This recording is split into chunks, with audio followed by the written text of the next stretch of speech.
Okay. Start there, though.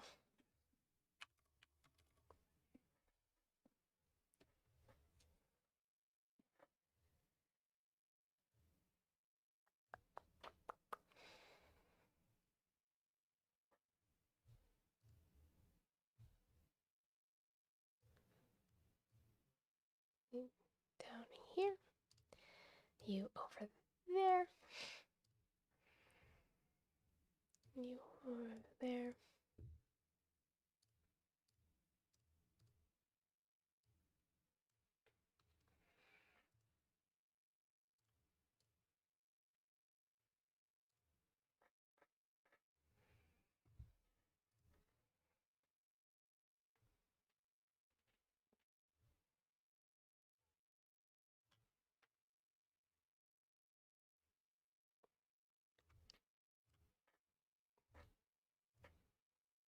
Hi, Justin.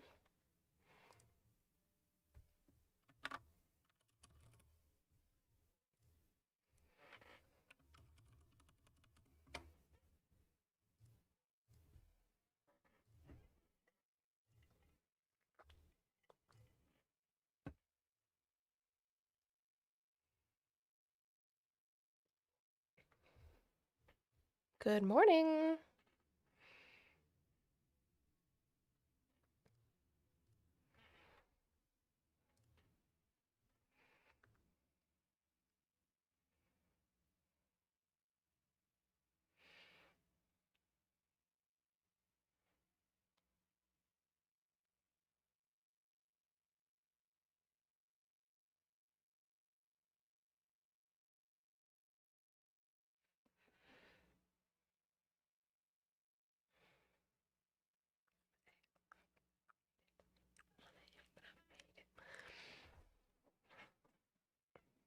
I know, Jenna. I think it's something my husband signed me up for.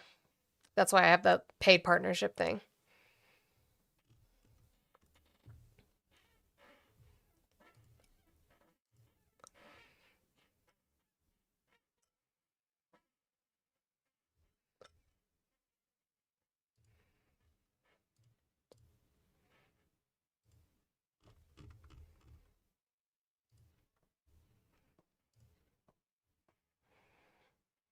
You just woke up, Feisty? Well, good morning.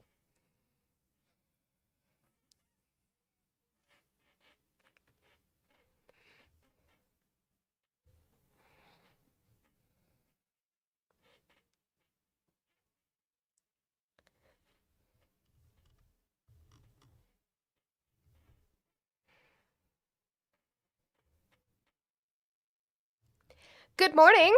Good afternoon to those of you on the East Coast. I appreciate you guys being here. I think I'm gonna start just saying it because some people ask, and so we'll just do that Wild Woman raid. That was I Hate Your Ex-Girlfriend by Banks featuring Doechii.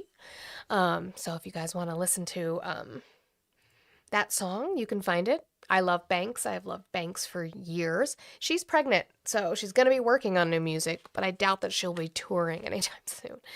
So there's that. Welcome in, Wild Woman Raiders. I appreciate you guys. Thank you from coming over from Mia's to come in here and raid me. So thank you. I appreciate that support. But yes, as we come in this morning, let's make sure we're doing all of those good things. Tap the screen, share the live out, do your daily heart me if you have not done so. You can add the live to your story. You can repost it. Share it to your top 5 friends. Make sure we're hitting those little gift goals up at the top. I have the roses right now. It helps push us onto the algorithm every day so that we can keep having these conversations. Well, try to have conversations. Doesn't always work that way, does it? Also, I have my 100 goal that I have every single day. Again, this is my job. So if we could pay me, tip your content creators, make sure you're supporting any way that you can, I would appreciate it. I have my PayPal, Cash App, Venmo, all those links are in the link tree in my bio. So that would be great if we could do that. If not, if you can't support that way, totally understand. Just keep it tapping, and we will get to the outline for the day. Do this one.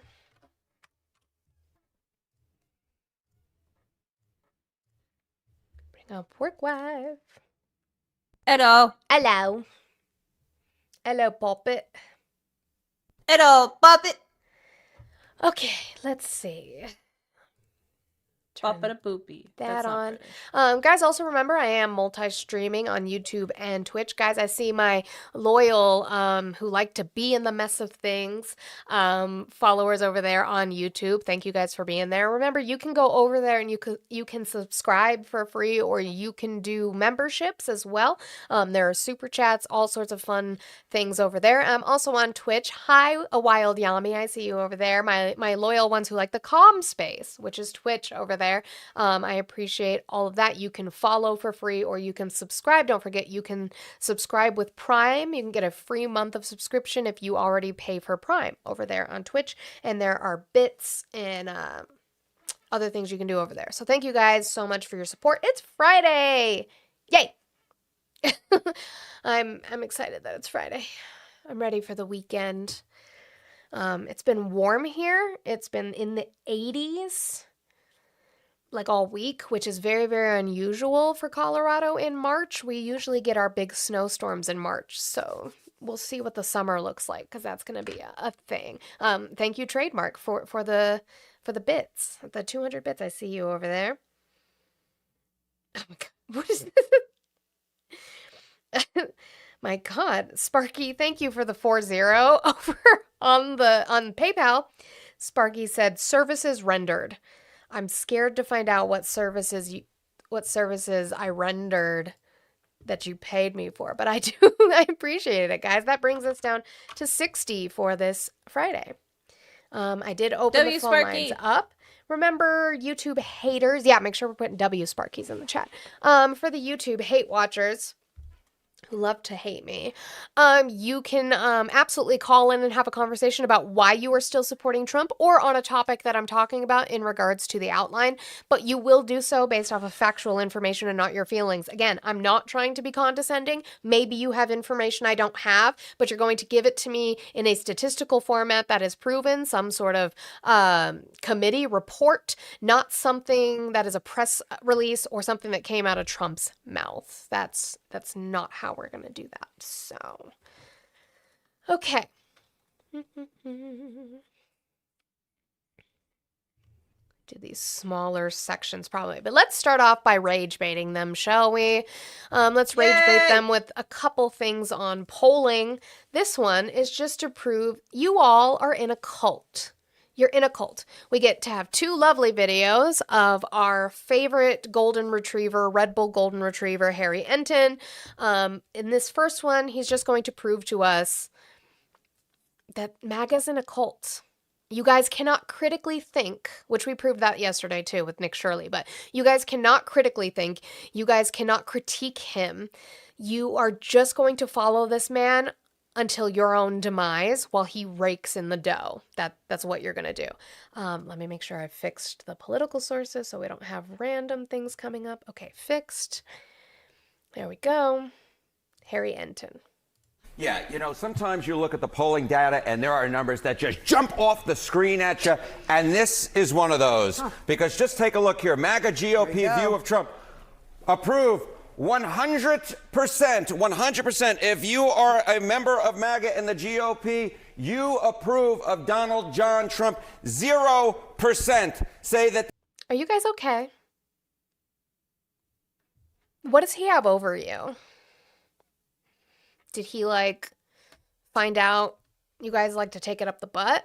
Because, like, we'll accept you for that. It's fine. Like, are you guys okay? What does he have over you that you are glazing this 79-year-old orange man, bruised hands, cankle motherfucker?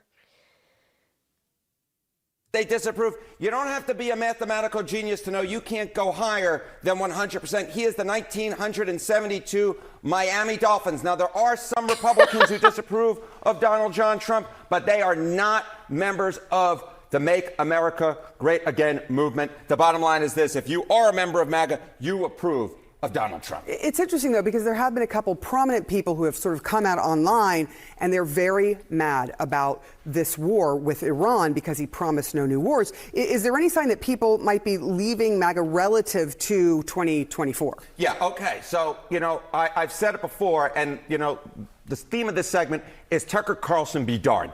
And when we look at the numbers, I mean, I've heard some people say, oh, you know what, when you look at those MAGA numbers, it doesn't account for those who might have left MAGA. But take a look here. Americans who identify as MAGA, in November of 2024, it was 28% of Americans. Now it's basically the same. If anything, it's slightly higher at 30%. The bottom line is this. The MAGA base within the GOP is not shrinking. It's the same size. If anything, it is slightly larger than it was back in 2024 when, of course, Donald Trump won a second term. So that one. Well, yeah, Feisty. Don't forget that he does hate his base. Smart people don't like me. Guess what he's saying about y'all? Because you like him. What does that mean?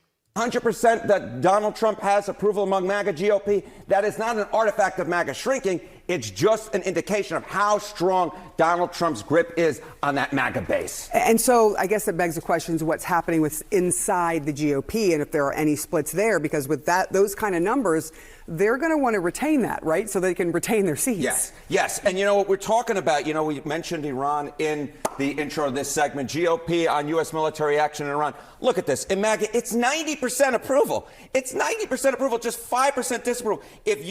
That is because you guys will pretzel yourselves into positions I know you did not stretch for in order to glaze him. It does not matter what he does.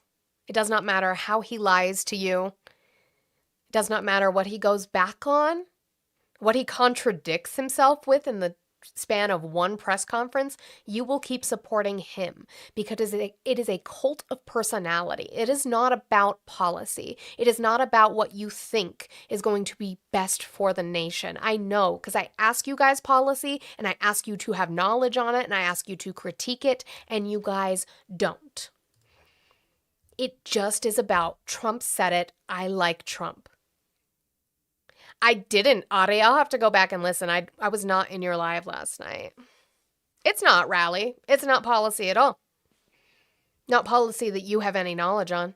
You disapprove of the job that Donald Trump is doing, the U.S. military action in Iran, and you're a member of the GOP, look at this. It's your non-MAGA. You're non-MAGA. It's 36% there, 54% approve. But the majority of Republicans approve of the job that the U.S. military action is in Iran, and the majority of MAGA, which is the majority of the GOP, very much approve, 90%. Very little split in Donald Trump's base. Those who disapprove in the GOP, simply put, they hate MAGA. It's really clear. MAGA has the floor. MAGA has the floor, 100%. Yeah. All right. Something's wrong with y'all. Somebody asked in the chat what Democratic, you said Democrat because you can't spell, but it's fine. Well, I can spell. Democratic policy I support. I'll get into that in a second. Lebanese, how are you today? I'm good, and you? I'm doing well. Did you vote for Trump? Yes, I did. Okay. Can I get your age and what state you voted in, please? 49 Washington, D.C. Okay. Why are you still supporting Trump? Why am I still supporting Trump? Yeah. For everything that he's doing right now. Sure. Name one thing, we can talk about it. For one, the war in Iran, I support that. Why? I'm a Middle Eastern. I support that. A free Iran means a free, peaceful Middle East. Did we free Iraq? I don't give a damn about Iraq. Iraq is not as dangerous as Iran. I don't care about Afghanistan. Afghanistan is not in the Middle East. Okay, but this time's it's not in the Middle East? Afghanistan is not in the Middle East. Iraq is not in the Middle East? I said Afghanistan. Okay, why don't you care about Iraq? I don't care about Iraq. Why? Because they're not dangerous. They never were. Oh, well, they said that they were going to free their people. Did we do that? They are free. The people in They're Iraq not under are Saddam Hussein's people in ruling Iraq anymore. are free right now? They're not under Saddam's ruling anymore. Can you show me proof that they're free? Can you show me proof that they're still under the same ruling? I didn't say they were under the same ruling. I said they're not free. So go ahead and show me where they are free. I would love to see that. That's a positive I said they're claim. not under the same ruling as I asked as you they if were they're under free. Saddam. You said yes. Yeah, from Saddam's ruling, yes. They're free, but are they Are they a free people? Did we give them the democracy we promised to? Democracy? I hope they don't give them a democracy. A democracy doesn't even exist. Okay, so The so they founding lied. fathers associated democracy with government tyranny. Where? Who said that? You might want to check research. All right. Which founding father said the that, and in history. what paper? Look in the Constitution and the Independence and the Declaration of Independence. The word Declaration- democracy doesn't even exist in none of those articles. The Declaration. Sure, we are a democratic republic. We are a republic, a representative democracy. We It are is a type, constitutional republic. which is a type of A democracy. democratic Congratulations. republic requires a parliament. We don't have a parliament. No, that's not true. Yes, it is. Prove to me that's true. Then show me that.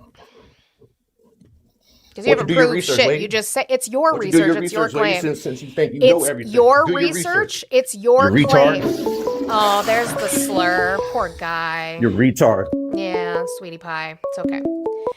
Thank you for calling the stream. Can I get your age, state, and who you voted for? Trump, Your age and your state, please. 39, Pennsylvania. Okay. Why are you still supporting Trump? Wow, that's a good question. To be honest with you, man, I look at everything, and I was actually born in Trinidad, and I got my American citizenship. So I'm speaking from a foreigner Sure. standpoint. Good for you. Why are you supporting him? If you don't do what he's doing, we literally be owned by China in a few years. What is he doing to keep us from being owned by China? All right, what he's doing right now, Yeah. one, making sure China don't get control of Venezuela. Trying to handle that business over there in Iran. Why are we You know, there's a asking? Why terrorist are we asking nation. for their help with Iran then? Well, everybody need help, and if Oh, you got but I thought we were trying to hurt China. Why are we asking for their help? Why does he say he's such a friend of Xi?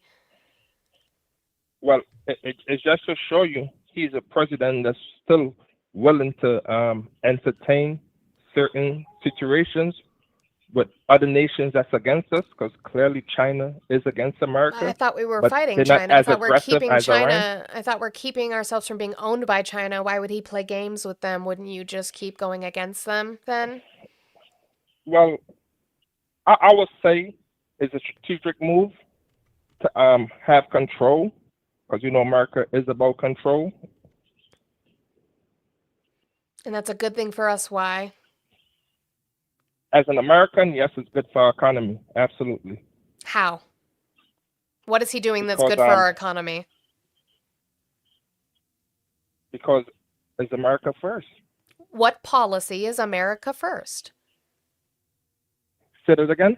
What policy is he doing, instituting, that is America first?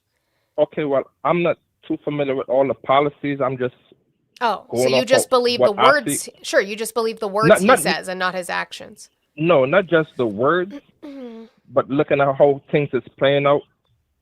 Looking at what China tried to do, but then it's just China, What did China try to do? Russia, how they tried to build the BRICS to They de-dollarize the What is the BRICS? U.S. dollar. Oh, they tried to pretty much overthrow the American dollar. Have they done that? They tried. They're still trying, by the way. But also, Donald Trump has talked about the U.S. dollar and how he's perfectly fine with how it's lowering because he's actually pushing us towards cryptocurrency. So Well, he's fine with devaluing the dollar as well. No, well, not necessarily. No, he has He to be absolutely strategic is. with it. He just can't come up, because if he just come up and put everything out there, the Yes, he did. investors He would start came to pull out. He came out and said, "I can crash the U.S. dollar." The dollar has gone Of down course. since he's taken office. Well, you're not gonna get bad before it get better. But I believe. How long? And don't get me. I don't everybody care gonna about your have their own- beliefs. That's you. You Go and ahead, go Christ ahead. can take that to church. I don't care about your beliefs. I care about what Okay. you can prove. Prove to me that what Well, he's that's doing what's is going to be happening. beneficial for the American people. Yes, I believe that. Yes, That's your. I don't That's care my about you. belief. Prove it. but it is being proven. How? How's our You can see economy it doing? It can always be better. Oh, it can always be better. That's not what I asked. How's it doing? Better than Biden. Oh, by what metric? Which one are we talking about? Okay, Biden had open borders. You think that was good for the country? We're talking about the economy. That was a massive pivot, and I'm going to sue in court. We are talking about the economy. By what metric is Donald Trump's economy better than the Biden economy? All right, gain control of the Venezuela oil. How is that good for our economy? Because it provides actually balance. No, it doesn't. Their Why don't infrastructure, because their infrastructure is so decrepit that the cost for corporations to rebuild it is going to take years. So we are not seeing those effects at all. We're not going to see them. Like you just said, it's going to take years, but that's okay as long as we got So control again, of it. so then it has not taken effect. So Trump's economy is not yet better than Biden's supposed economy. Next. He already been in office 1 year, and he's been transparent, and everything he said he's going to do. Oh no, he lied to you about no new wars, didn't he? He lied to us about what? No new wars, didn't he? Speaking of gas prices and the economy, how's that going? Well, I don't think he lied about anything. He If you got said a terrorist nation- no new wars. Multiple times on the campaign trail, he would not start a war with Iran, and yet he did. Well, some things is necessary. Oh, so he lied. But you're fine with I it wouldn't say because he you lied. glaze his taint. Okay, if a robber say he's not going to rob you and he break into your house, what would you do? I wouldn't say, well, I mean, you told me you wouldn't rob me, but I guess now you're robbing me, but I still support you. I wouldn't do that. Your example just But you proved would to me, still want to your protect yourself, example, right? your own example just proved you're in a fucking cult. He told me he wouldn't do it, but he's doing it, so I guess I gotta support it. Like, you idiot, your example didn't do anything to me, it did it to you. Congratulations. Well, you got to protect yourself. And I From believe what? he's protecting his homeland. He lied. That's the whole point, is he lied about no new wars. Let me ask you a question. Are you American? No. I am a U.S. citizen. America is a continent. Okay, I agree with that. Cool. You're not now. agree with Listen, that. did he lie or not? He lied, but you're okay with it? I ain't see how he lied. He said no new wars. What are we doing in Iran? Hey, he's taking care of business. Oh, okay, so he lied. I can't stand you disingenuous cult motherfuckers. Guys, make sure you're supporting your live creators. We are at about 18,000 likes over here on TikTok, and it's almost 10:30. Can we try to get that up to 25,000? I would appreciate you so much if we could get that done. Let me go here. Do this one. Move that. Okay. The stock market looks fantastic today, by the way, just in case anybody hasn't fucking seen it. It's looking... I see red. Looks great. Soroski, avert your eyes if you're in here. I'm sorry. Okay, second round of polling. And this is going to be Donald Trump's approval on the cost of living. Let's see how that's going. You know, I would say that this is the most troublesome sign that I have seen for the President of the United States and the Republican Party so far. What are we talking about? Well, let's take a look here. Voters on Trump and the cost of living. You go back when he was reelected back in October of 2024, he was beating Kamala Harris by 3 points on the cost of living, right? Look at his net approval rating now. Woo! Down underwater we go. His net approval at a record low, 41 points below water.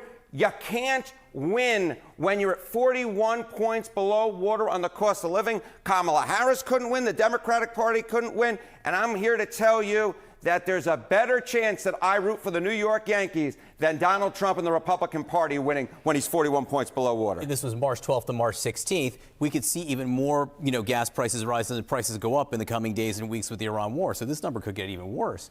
What about independence? Yeah, what about independence? You think this 41 points below water is bad? Take a look at independence. It's even worse. I mean, 60 points underwater when it comes to Trump and the cost of living among independents. Again, a record low. You go back to October of 2024. He was winning on this issue over Kamala Harris by 11 points. Look at that switcheroo. That is a 71-point switcheroo in the wrong direction for Donald Trump when we're coming. What about Biden? It's fucking March of 2026. He needs to take accountability for it now. You don't get to just keep saying, but Biden. You don't like him. I don't give a fuck. Let the old man eat ice cream in peace and die. I don't give a shit. But it's now time to take accountability and critique Donald Trump for his lack of action in regards to saying grocery prices down day one. I'll bring energy prices down day one. Cost of living will go down. He hasn't done any of that. In fact, he's made your lives harder. That is what has happened. And you guys are just in a cult. That's it. That's all. And guess what? Which I'm sure Harry Enton, who we love, again, our Red Bull baby boy golden retriever, we'll get to. You can't win without independence. Republicans cannot win without independence. Democrats can't win without independence. To the cost of living and independence. And this, my dear friends, is just a political nightmare waiting to happen. No, Bert, I don't think it'll just be 2027. I think they will be on their deathbeds. Their kids will be wondering if Peepaw lied about the treasure buried in the backyard, and they're going to be like, Biden. That's what's going to happen. For the Republican Party come the midterm elections. I mean, why? Do people really care about the cost of living? You know, yes, they do, Mr. Berman. They do care about the cost of living. Why was Donald Trump reelected back in 2024? It was the cost of living. It was the number one issue, okay? Number one issue, top election issue, cost of living, 38%. Again, this is true. If we remember from the exit polling, the reason that people voted for Trump the most, number one was the economy. And I've said this, and I will continue to say it, Biden was an idiot. Biden was coming out during 2023 and 2024 and telling everybody that it was fine. Granted, there were metrics like the stock market and things like that where the economy was starting to do better and was starting to boom. That's true. But people were not feeling it in their pockets. And so he's an idiot for coming out and saying, hey, you guys are fine. Everything's fine. You're feeling fine. Look at what we've done. He was defending himself, and he shouldn't have been doing that. But Trump's making that mistake as well. But again, he lied. Biden, he didn't lie. He was an idiot for telling you weren't feeling what you're feeling. And so people voted for Trump on the economy. Number one, on the economy. But he's not doing anything to fix it, and he's making the same mistake Biden did by telling you it's fine. It's not fine. Thank you for calling the stream. Can I get your age, state, and who you voted for? Okay. Percent of Americans said it was so back in October of 2024. Look now, it's the same percentage. If anything, it's a point higher, though it's within the margin of error. 39%. Simply put, I am saying this loud and proud. You cannot win an election when you are the incumbent party and the top issue is the cost of living and you're the president of the United States and your net approval rating on it is 41 points underwater. I mean, you're with Greg Louganis at this point, and with independents 60 points underwater. What, are you kidding me? You cannot win. If you're the president and you're the Republican Party and you're not addressing this issue, wave adios amigos, goodbye, see you later. Your House majority and may very well be your Senate majority as well. You're saying well, and here's the thing, like I keep seeing comments now that I openly say that Biden should not have come out and said that things are fine when people were not feeling it in their wallets, thanks to things like price gouging.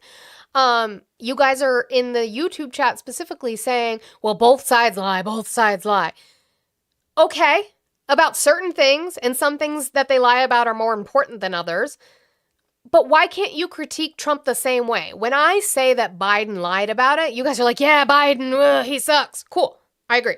Awesome. But when I say it about Trump, you guys are like, well, they both do it. What? Just critique him and say that motherfucker lied to me. He hasn't fixed it.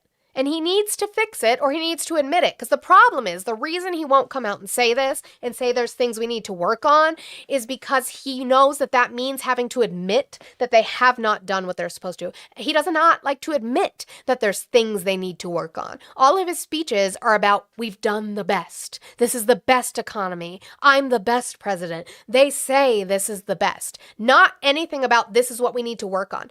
The State of the Union has always been a speech where you come out and you tout your accomplishments, but you also say the things you want to do moving forward. He didn't do any of that. He said, it's perfect, it's fine, we fixed it. Shut the fuck up. So that's a problem. Critique him, because he's lying to you and saying shut the fuck up. Okay? Loud, which is very unusual for you. I know, Harry. it's extremely unusual. A lot of coffee this morning. Let's talk about inflation and what the prediction markets are saying, what direction they see it going forward. Yeah, okay, you talk about 60 points underwater, you talk about 41 points underwater overall. You know, when we're talking about what the prediction markets, Kalshi prediction markets have, Chance March's CPI year over year is above February's 2.4%. It's going in the wrong direction. 95% chance that inflation rises in the month of March. So you got the number one issue that is killing the incumbent party, killing the president right now, and it is going in the wrong direction with gas prices going higher.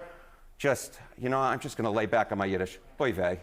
Oy vey. Yeah, no, the political cost of this could be going up soon. Harriet, and thank you very much for this. Thank you. I'm going to go get some more cappuccino right now. You need it, clearly. What you need, it's crazy. Oh my God, Mia.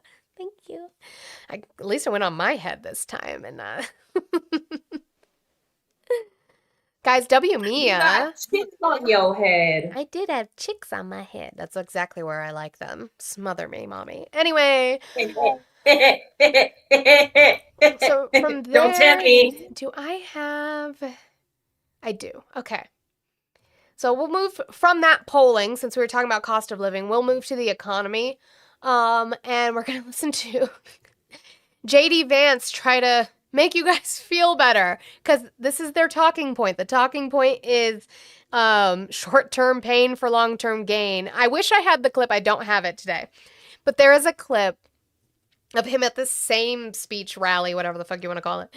And he's saying it's fine because our allies are suffering more than we are. He's such a good Catholic that he is going to make Americans feel better by pointing out the fact that although we are suffering with our gas prices because of the war of choice in Iran, our allies are suffering more. So take solace in that. But I don't have that clip. This clip is him doing the whole, it's gonna be rough, but it's only for a little while, even though we don't have a set timeline, but also we won, so the war is over, but also we need $200 billion more dollars, which I'll talk about later, but also we won, and we're the greatest, and they have no navy anymore, but also we need the other countries to come help with the navy in the strait so we can open the strait, whichever talking point they're on today. But yeah, we've got a rough road ahead of us for the next few weeks, but it's temporary. Next question. But yeah. He's so unpalatable. He's gonna be terrible when he runs on his own. It's gonna be bad. He's not a human person. Okay, so then let's see if it's a temporary rough road. We'll see. Here is Jerome Powell. Get it out now. I know. Get it out. Guess what? Donald Trump appointed him. What do you want? Donald Trump appointed him. And he is going to, I need to make you a mod, Mia. And he is going to talk about the lack of job creation. Uh-oh, SpaghettiOs. But the thing that I think good number of people on the committee are concerned about is just the very, very low level of job creation. If you adjust what has been the trend job creation over the past, let's say, 6 months, if you adjust that for what we think, our staff thinks, is the overstatement due to overcounting, effectively there's zero net job creation in the private sector. But actually that looks like that's about what the economy needs in terms of dealing with very, very low, non-existent really, growth in the labor force, which of course we've never had in our history. So you've got a sort of a zero employment growth equilibrium. Now that's balance, okay, but I would say it does have a feel of downside risk, and it's not kind of a really comfortable balance. So, but the thing that I think So we're not getting new job creation. As we've seen, there was only, 181,000 jobs created in 2025 compared to the like million in 2024 under the last year of Joe Biden. And that's being lowered every time that there's a new month. They keep having to revise the numbers down, which is normal. Numbers get revised, right? I went over the other day this last week about the PPI and how the PPI has growing. It's what was it? Was it 3.4% for the year or 2.4% year over year? I can't remember. It's either 2.4 or 3.4. And this is them trying to cope. This is Fox Business and Maria Bartiromo trying to cope with the fact that the PPI is high. The Dow Industrial's down about 16 points. Again, we are waiting on the producer price index out any second here. Cheryl Casoni with the number. Cheryl. These numbers are much hotter than expected, guys, for February PPI. Month over month, a 0.7% jump. Street was looking for a gain of 0.3%. Year over year, we came in 3.4%. Annualized basis, the Street was looking for 2.9%. That's the reading that we got the month prior. So again, hotter than expected. We got 0.5% for core month over month. The Street was looking for 0.3% to the upside. And then we came in core year over year 3.9%. The Street was looking for 3.7%. There's the markets are reflecting what we're seeing here as far as these numbers. I'm going to get to the report. I'm going to see what the government is saying here about where this rise was, because it wasn't energy last month. I can tell you that from memory. What they're saying here is, okay, so for final demand goods, we saw an increase of 1.1%, biggest rise we've seen since August of 23. 40% of that is final demand goods, 2.4%. Energy and final demand goods, less food and energy, also increased. So that's where the story is here as far as these numbers. Also, they're talking about final demand services. There was a 5.7% drop in prices for travel or accommodation services, food, alcohol, wholesaling, dealing, investment advice, all in this report. Right, I'm getting the wrap signal, Maria, but there's a lot to go through, a lot to talk about in this report. Well, I think you're spot on there, Cheryl, because remember, in the month of February, services prices were going higher, and we've talked about that. Services prices were going higher. There were a handful of commodities like what? We were talking about gold. We were talking about silver. All of those things were going higher in February as well. Putting oil aside, related to the war. By the way, that's usually not a good sign. If gold is going up, a lot of the times it's because the dollar is going down, and so people are getting less reliant on invisible fucking goods and services, and so they're like hoarding gold again. But yeah, gold is tanking now. On Iran. Joel Schulman, your reaction to these numbers, and I should point out we haven't seen such a significant impact on markets. Dow Industrials were negative going into it. It's still negative. Her voice is so great. This is not good. We're going to see the markets off today. Your guest mentioned that he thought the rates would be dropped in December. I thought they'd be earlier. This is pushing things back at least a couple of months. And like I said, this is a couple days ago. This is now, as far as when I looked at it, 5 minutes ago, 10 minutes ago, it was at like 45. So it's just going down. So this is going to be negative for the markets, and we're going to probably see the markets ticking down even further, next couple of days. So this is not good news. And we know that the next couple of months, we're going to see elevated prices because of energy. All right. We are an hour away from the opening bell. And so they're coping hard. Swarovski says the market is tanking so bad, it might run for the NFL first overall pick in the draft. Yeah. I wonder who they're going to pick. Let's see. I wanted to get the fucking chart for that, but I don't think I ever found it. But so they've been running this lie. I saw Virginia Fox say it. JD Vance is now going to say it, which is gas prices are high, but even though they're high, they're still lower than they were under Biden. It's like, that's not, or from when Biden left, right? Obviously, they were high in 2022 before the reserves were released. Thank you to COVID and the supply chain. But they like to say it from when Biden left. No, they're higher now than when Biden left. I bet the Cowboys would still recruit them. Ashby. Hi, Mr. Vice President. Brett Cass with WXYZ here in Detroit. Thank you for taking questions. We're seeing gas prices here climbing at home, in particular here in Metro Detroit with what's going on with Iran and the impacts on the Strait of Hormuz. What is the administration doing to help keep gas prices down, and where do you see gas prices going here in the near future? Well, the President of the United States has been crystal clear about this. Look, gas prices are up. And we know they're up, and we know that people are hurting because of it, and we're doing everything that we can to ensure that they stay lower. I will say, the President said this, and I certainly agree with it. This is a temporary blip, okay? What happened under the Biden administration is the gas prices were high for 4 years. For Law says supply chain, lib favorite. I'm sorry. Was there not a supply chain issue worldwide? What?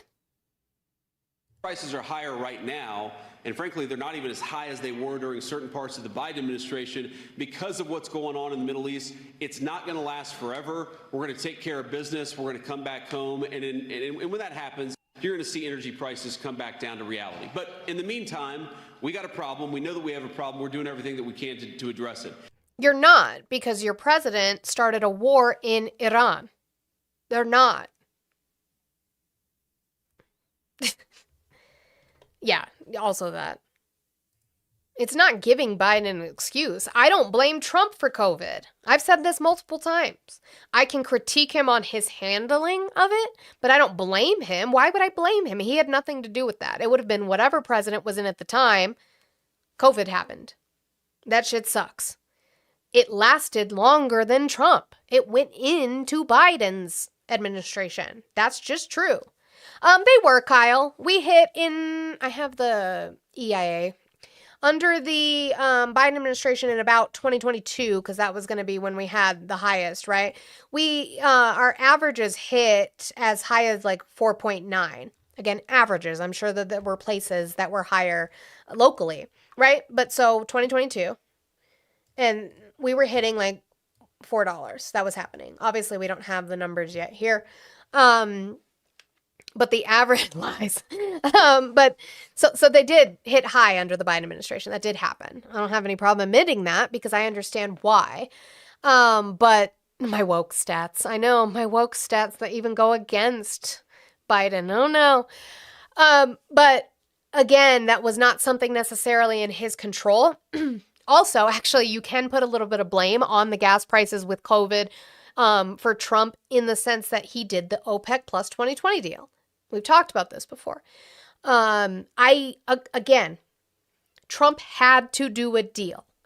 Gas prices were having issues in 2020. Here, I'll actually bring it back up again.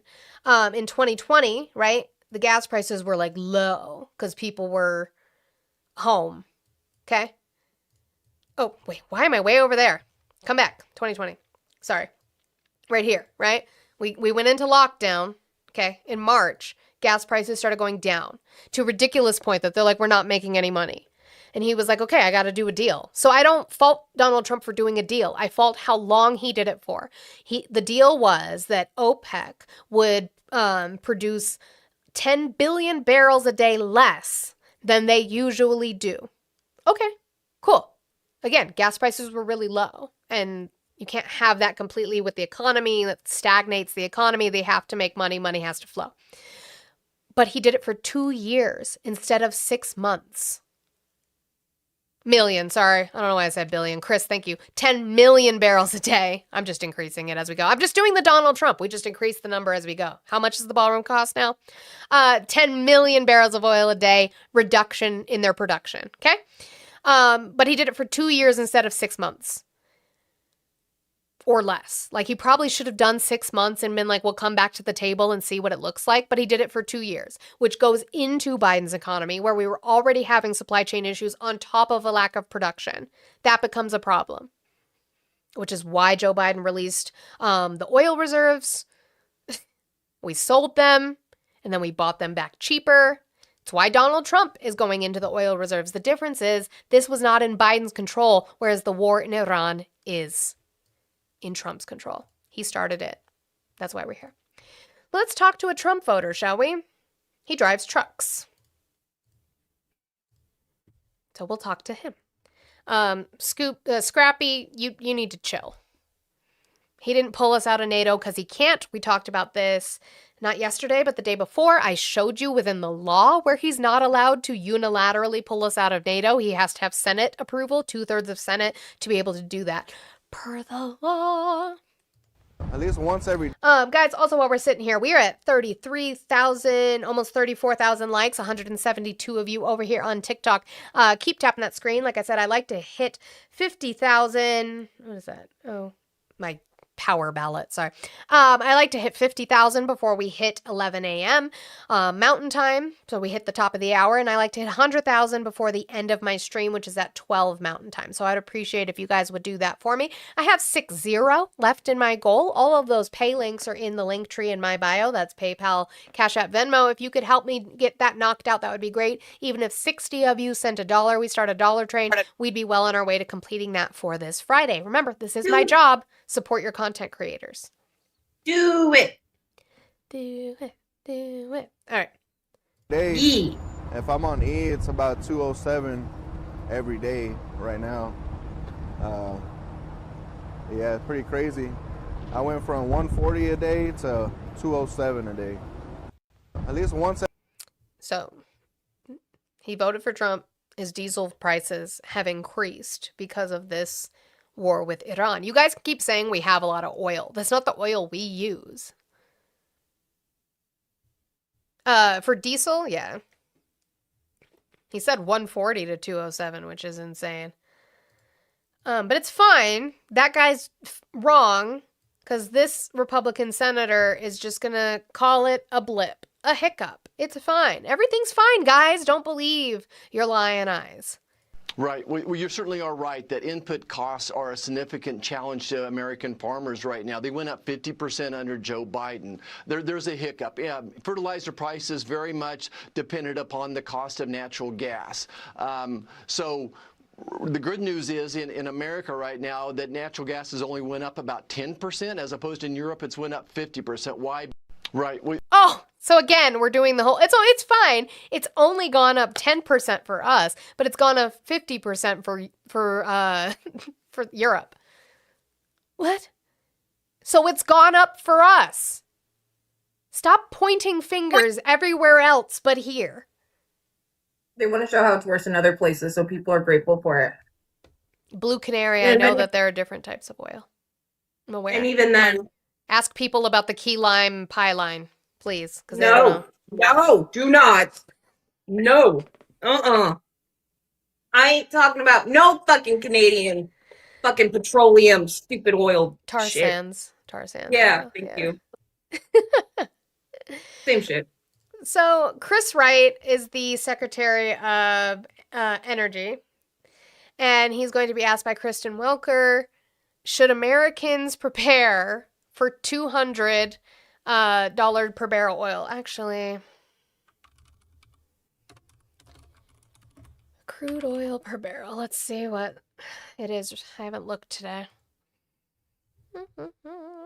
97. Woohoo.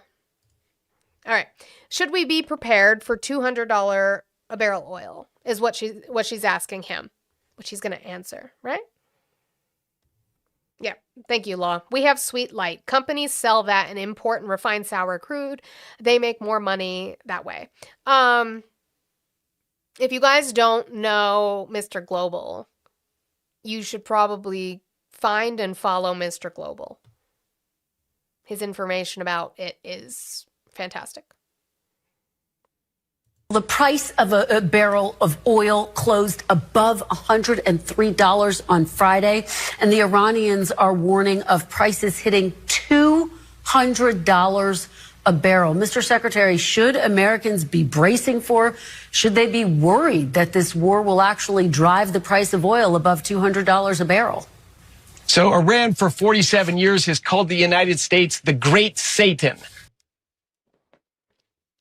What? That's not what the fuck she asked you.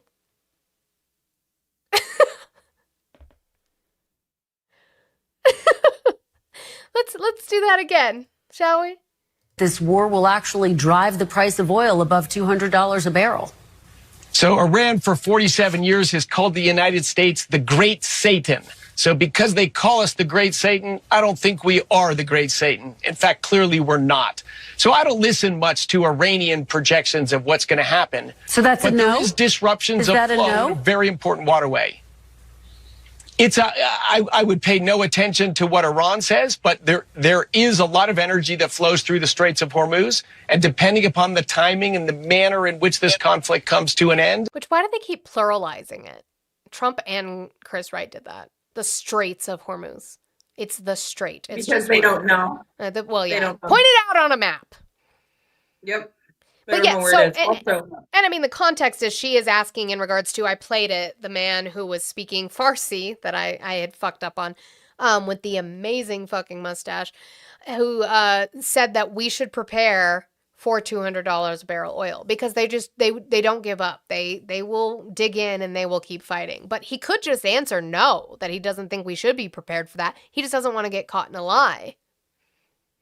Like, Trump kept calling it the Strait of Hormuz. Oh my God. You know, that's the first president would know. Yeah.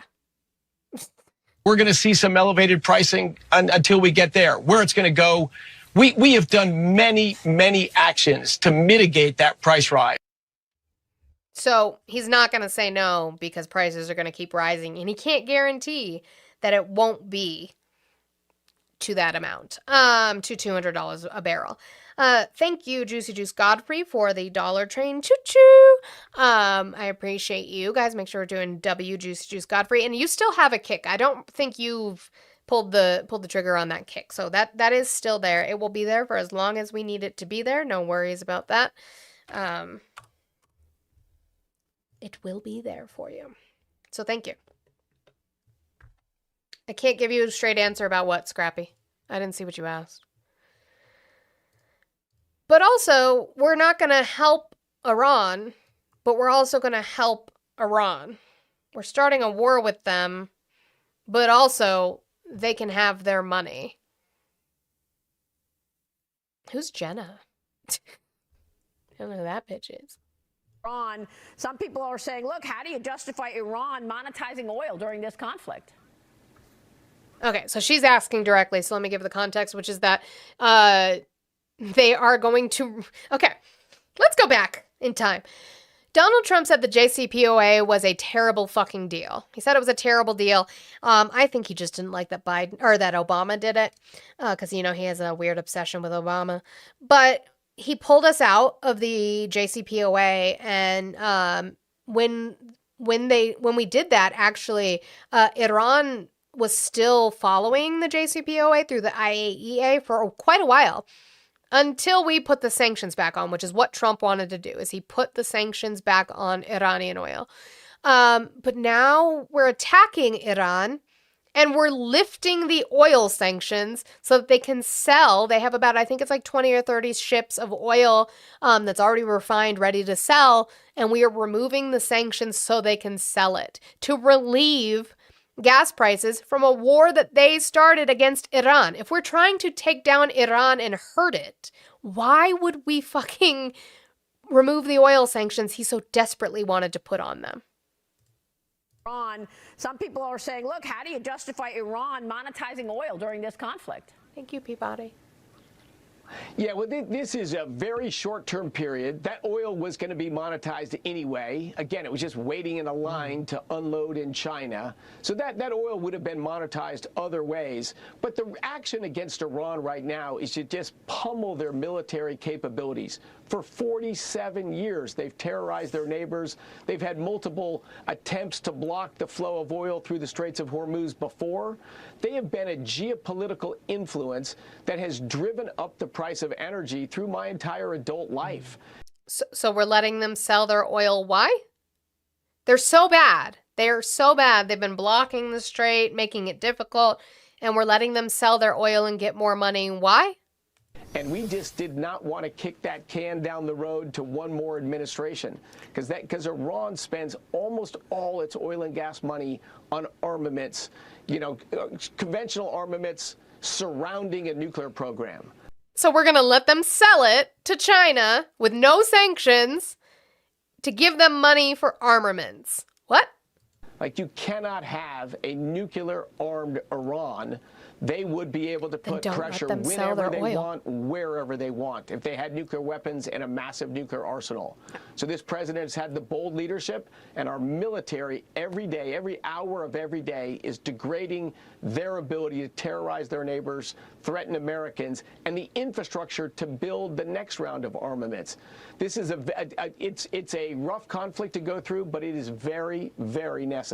Absolutely, and our viewers understand clearly that this is national security. Scott Bessent said it really well yesterday when he said, look, I was asking him about economic growth. He said, look, economic security is national security. So once we get a potential nuclear terrorist out of the way and defanged, then, of course, you're talking about a resumption of economic growth. But except you're letting them sell their oil.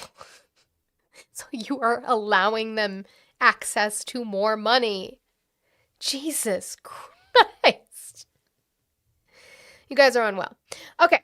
These are last two I kind of have. I put them in economy. They're not really economy. They kind of needed their own section. But this is kind of a switch onto about billionaires and companies that billionaires own. I have two clips on this. One is going to be Marc Andreessen. He's a billionaire, and he's going to talk to you about how he has no self-reflection. He does not do introspection. And that's a problem because I'll get other clips this next week, but I've played before. I played Alex Karp, who's the CEO of Palantir. I've talked about Peter Thiel, Eggman. He is Eggman. And Elon Musk, Jeff Bezos, Mark Zuckerberg, Bill Gates, all of these billionaires. I've talked to you about them before, but specifically I talk about like Peter Thiel, Curtis Yarvin, Elon Musk, Alex Karp. If you guys don't know, I will keep advertising for this. Go to RTP's page, either on TikTok. It's probably better if you do Twitch and YouTube. RTP Talks. He did an entire series on this. It was like a week to 2 weeks long, an entire video series where all he did was cover the PayPal mafia, cover who these people are and what they think. If you don't know who Curtis Yarvin is and the disgusting things he's said, you need to. These are the kind of people who literally come out and say they want to kill democracy. They don't believe in democracy and we need to get rid of it. And we need to have oligarchs, which are rich people, which are them, run the country. Everything needs to be privatized. They need to own everything. The army needs to be privatized so that it's private militias that pay for it. No more democracy. That's what these people say openly. I'm not interpreting. That is what they say. And again, I urge you to go look up RTP Talks, who did a whole segment on this. Curtis Yarvin is a scary and disgusting individual. He is also the person who coined Red Pill and how it's used today. Don't know if he knows he stole it from two trans women, but here we are. So yeah, he coined Red Pill, and that's where we are today. The reason I say this as I get into this Marc Andreessen clip is that these people are the ones who are in Donald Trump's pocket. These are the people who are donating to him. These are the people who whisper in his ear. Actually, I wish I had that clip. The Prime Minister of Japan was there yesterday, and if you look, there was a panned out where they were in one of the halls and people were sitting. Alex Karp was in the front row sitting right there. Why? Because he's got Donald Trump in his pocket. So these scary, scary people who want to take away democracy from humans, make us wage slaves to them while they just hoard all this wealth, like Marc Andreessen, are going to talk about the fact they have no self-reflection. They have no soul, they have no morals, they have no ethics. You don't have any levels of introspection. Yes, zero, as little as possible. Why? Move forward, go. Yeah, I don't know. I found people who dwell in the past get stuck in the past. It's a real problem, and it's a problem at work and it's a problem at home. So I've read obviously 400, I think now 10 biographies of history-based entrepreneurs, and that was one of the most surprising things. Like, what's the most surprising thing that you've learned from this? So like, oh, they have little or zero introspection. Like Sam Walton didn't wake up thinking about his internal self. He just woke up. He's like, I like building Walmart. I'm going to keep building Walmart. I'm going to make more Walmarts, and just kept doing it over and over again. and you probably know if you go back before 100 years ago, it never would have occurred to anybody to be introspective. Like it's the whole idea of, I mean, just all of the modern conceptions around introspection and therapy and all the things that kind of result from that are, kind of manufactured in the 1910s, 1920s. Say more about that. Great men of history didn't sit around doing this stuff at any prior point, right? It's all a new construct. It was so first Western civilization had to kind of invent the concept of the individual, right? Which was like a new concept, several hundred years ago, and then for a long time it was all right. The individual runs, right, and like does all these things and builds things and builds empires and builds companies and builds technology and does all these things, and then kind of this kind of guilt-based whammy kind of showed up from Europe, a lot of it from Vienna in the 1910s, 1920s, Freud and all. They're not well. These men are not okay. They're not yet table flips and classic stoicism. That entire movement and kind of turned all that inward and basically. But do you know about the Roman Empire? We said, okay, now we need to basically second guess the individual. We need to criticize the individual. The individual needs to self-criticize, right? The individual needs to feel guilt, needs to look backwards, needs to, dwell on the past. It never resonated with me. I don't like to, the inhaling is crazy. I didn't realize that with that clip. You don't want to think about anything. Yeah, it's not about guilt. Exactly. It's not about guilt. It's not about sitting and going, did I fuck up? It's about what you could do better. Like, that's what it's about. So now, I have that on the outline, Olive. So now, this last clip in a way of, I'm quietly crashing out right now, so it's okay. This last clip I have in way of, it's like I said, this isn't really, it like goes into economy just because these are the people who are bolstering the fake economy with their fucking AI. We did do the story. We talked about Anthropic and the government and how Anthropic was refusing to give in to the DOD's demands specifically about like using it to track U.S. citizen information. The government was like, hey, will you use your Anthropic Claude technology to track U.S. citizens? And they were like, no, we will not do that. Will we use it for like, there was something with drones specifically, and they were like, we won't do that either. And so the DOD was like, fine, we're going to cancel all your contracts and try to blacklist you. Whatever. They still are a company. They still have AI. Bernie Sanders sat down and spoke to Anthropic's AI agent, Claude. Literally did a sit down speaking to AI back and forth. And the fact that the AI is going to warn us about AI is something we should... Yeah, unmonitored drones operated by AI. That's what it was, Audie. Thank you. Just no human oversight over drones anymore, just AI. And Anthropic was like, no. So this is Bernie Sanders having a conversation with Claude from Anthropic. That's what this is.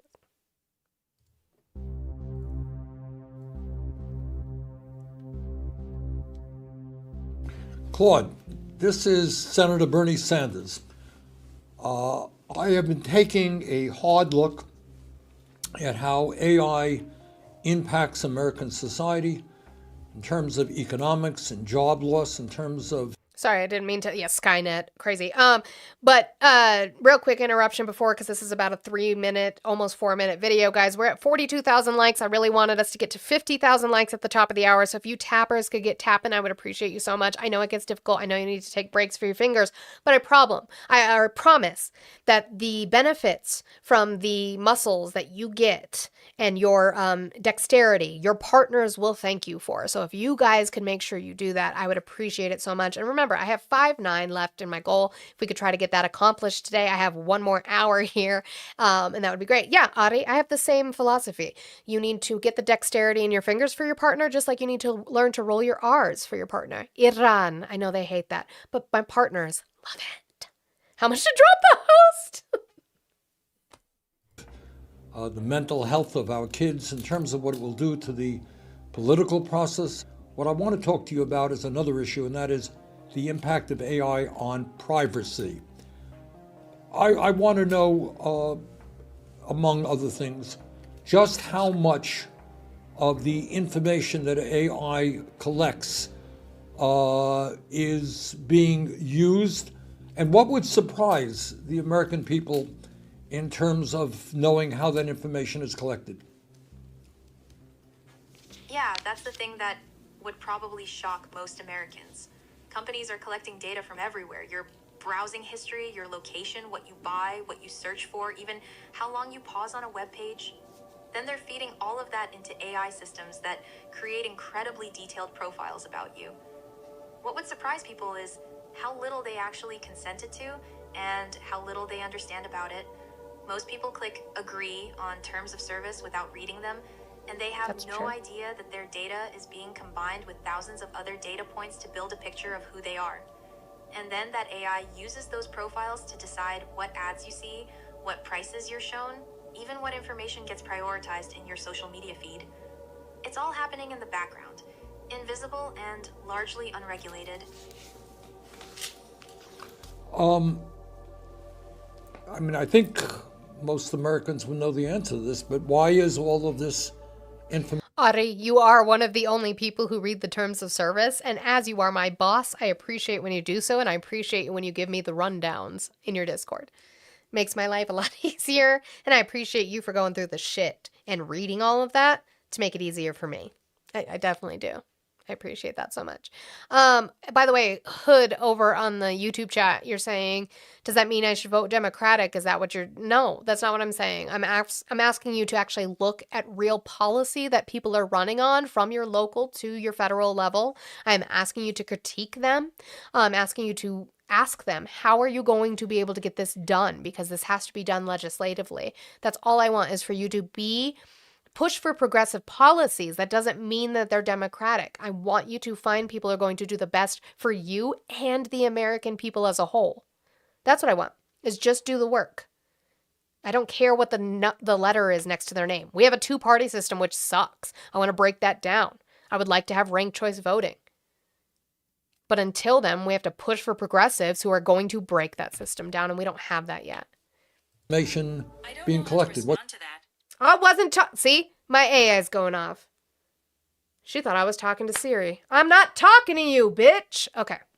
What's the goal here? Money, Senator. It's fundamentally about profit. Companies collect all this data because AI allows them to turn it into valuable insights. Did you hear? Did you hear, Claude?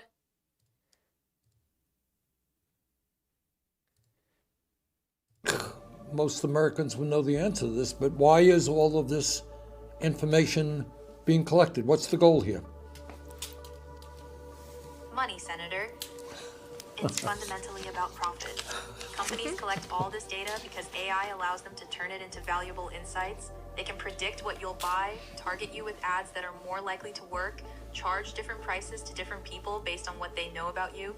Advertisers pay premium prices for access to these detailed profiles because they're incredibly effective at manipulating consumer behavior. And it's not just about selling you stuff either. Political campaigns use the same AI and data to figure out how to persuade you, which messages will work on you specifically. Data brokers buy and sell information about millions of Americans without their knowledge. The bottom line is that your attention, your behavior, your choices, all of that has become a commodity to be bought and sold. Oh, Claude, thank you. And let me just ask you, is there anything else that you think the American people should understand about the threat of AI in terms of privacy? I think the key thing is that privacy isn't just a personal issue, it's a democracy issue. When companies and governments have detailed profiles of millions of people, they have power over those people in ways most Americans don't fully grasp. They can manipulate your choices, predict your behavior, and influence your thinking. So this isn't abstract. It affects whether democracy actually works. That's why I think your focus on this is so important, Senator. Well, Claude, thank you very much for your help. Thank you, Senator. That should scare you. Like, I don't know why it doesn't. I don't know why you don't care. Because you guys don't understand how... There's the AI glaze. Yeah. The fucking... I don't understand what you don't get about your algorithm. The amount of times I get people who come up on TikTok specifically, and they're I know, but I talk to my... Sorry. Tism. I talk to inanimate objects. You just saw me yell at my watch. Now they talk back is the problem. I used to just talk to inanimate objects and they wouldn't say anything. Now they talk back. Thanks, guys, for hitting that 50,000. That bar is going to usually switch itself. It's supposed to switch itself. And switch. Stoicism existed in ancient Greek, which is literally introspection. Crow's still mad. I'm so sorry, Crow. I didn't mean to set you off this morning.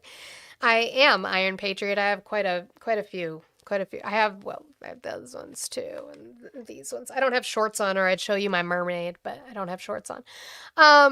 So yeah, like, it was super delayed. I don't know why. But it should concern you. I get so many people who come up on TikTok as guests specifically, and they're like, well, you people keep showing up on my TikTok. Me yelling at the toaster. Yeah. Yeah, of course I keep showing up. You keep engaging. Even if you're live, the live pops up and you watch it for at least 10, 15 seconds, the TikTok algorithm goes, oh, you must enjoy content like this. We'll keep going. And so, yeah, me and other leftists are going to show up, even though you get mad about it because you keep engaging with it. But also, yeah, for those of us like Ari and us who have other troll accounts who are on the other side of the algorithm, I have seen what they feed you. I have seen it. I have seen what you engage with. I have seen what they feed you. Do not sit here and tell me that AI is not trying to brainwash you.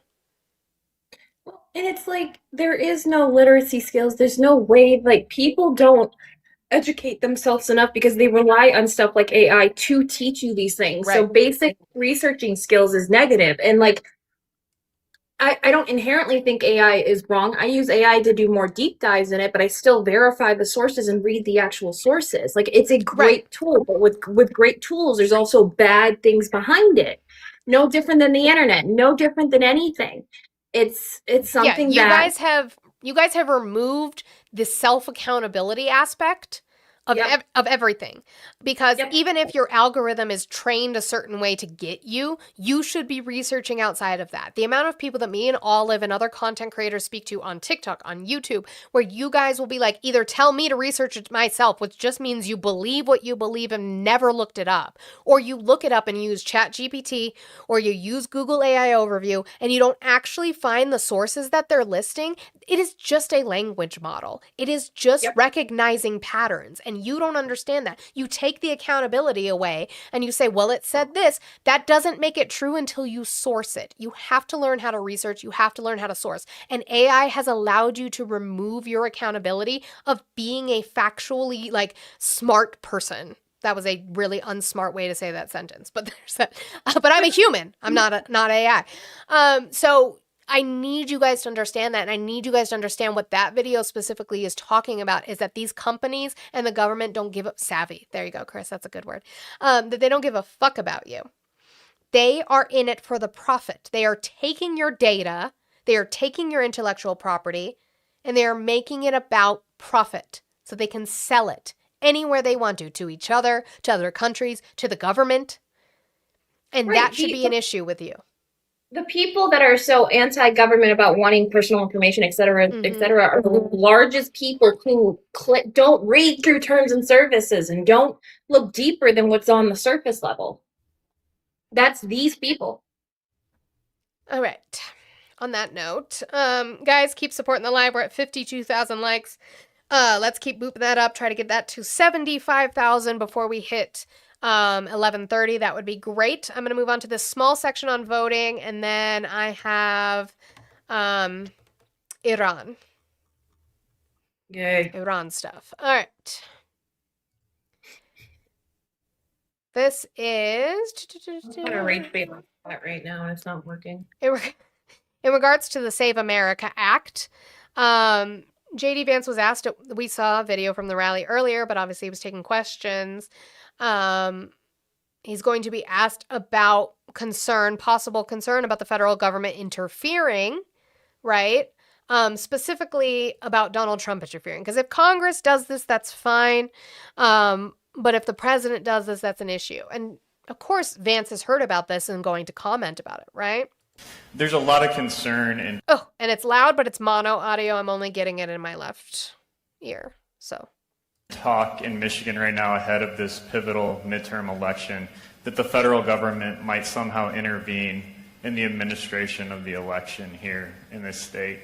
Do you have any promises that you would make that the federal government will not intervene in any way in this election, or what would you tell people in Michigan who are concerned about that? Well, what do you mean by the federal government intervening in the election? That's the first I've ever heard of it, but maybe I don't understand your question. I believe the president has talked about nationalizing elections in recent months himself. There's a lot of... What do you mean you haven't heard about it?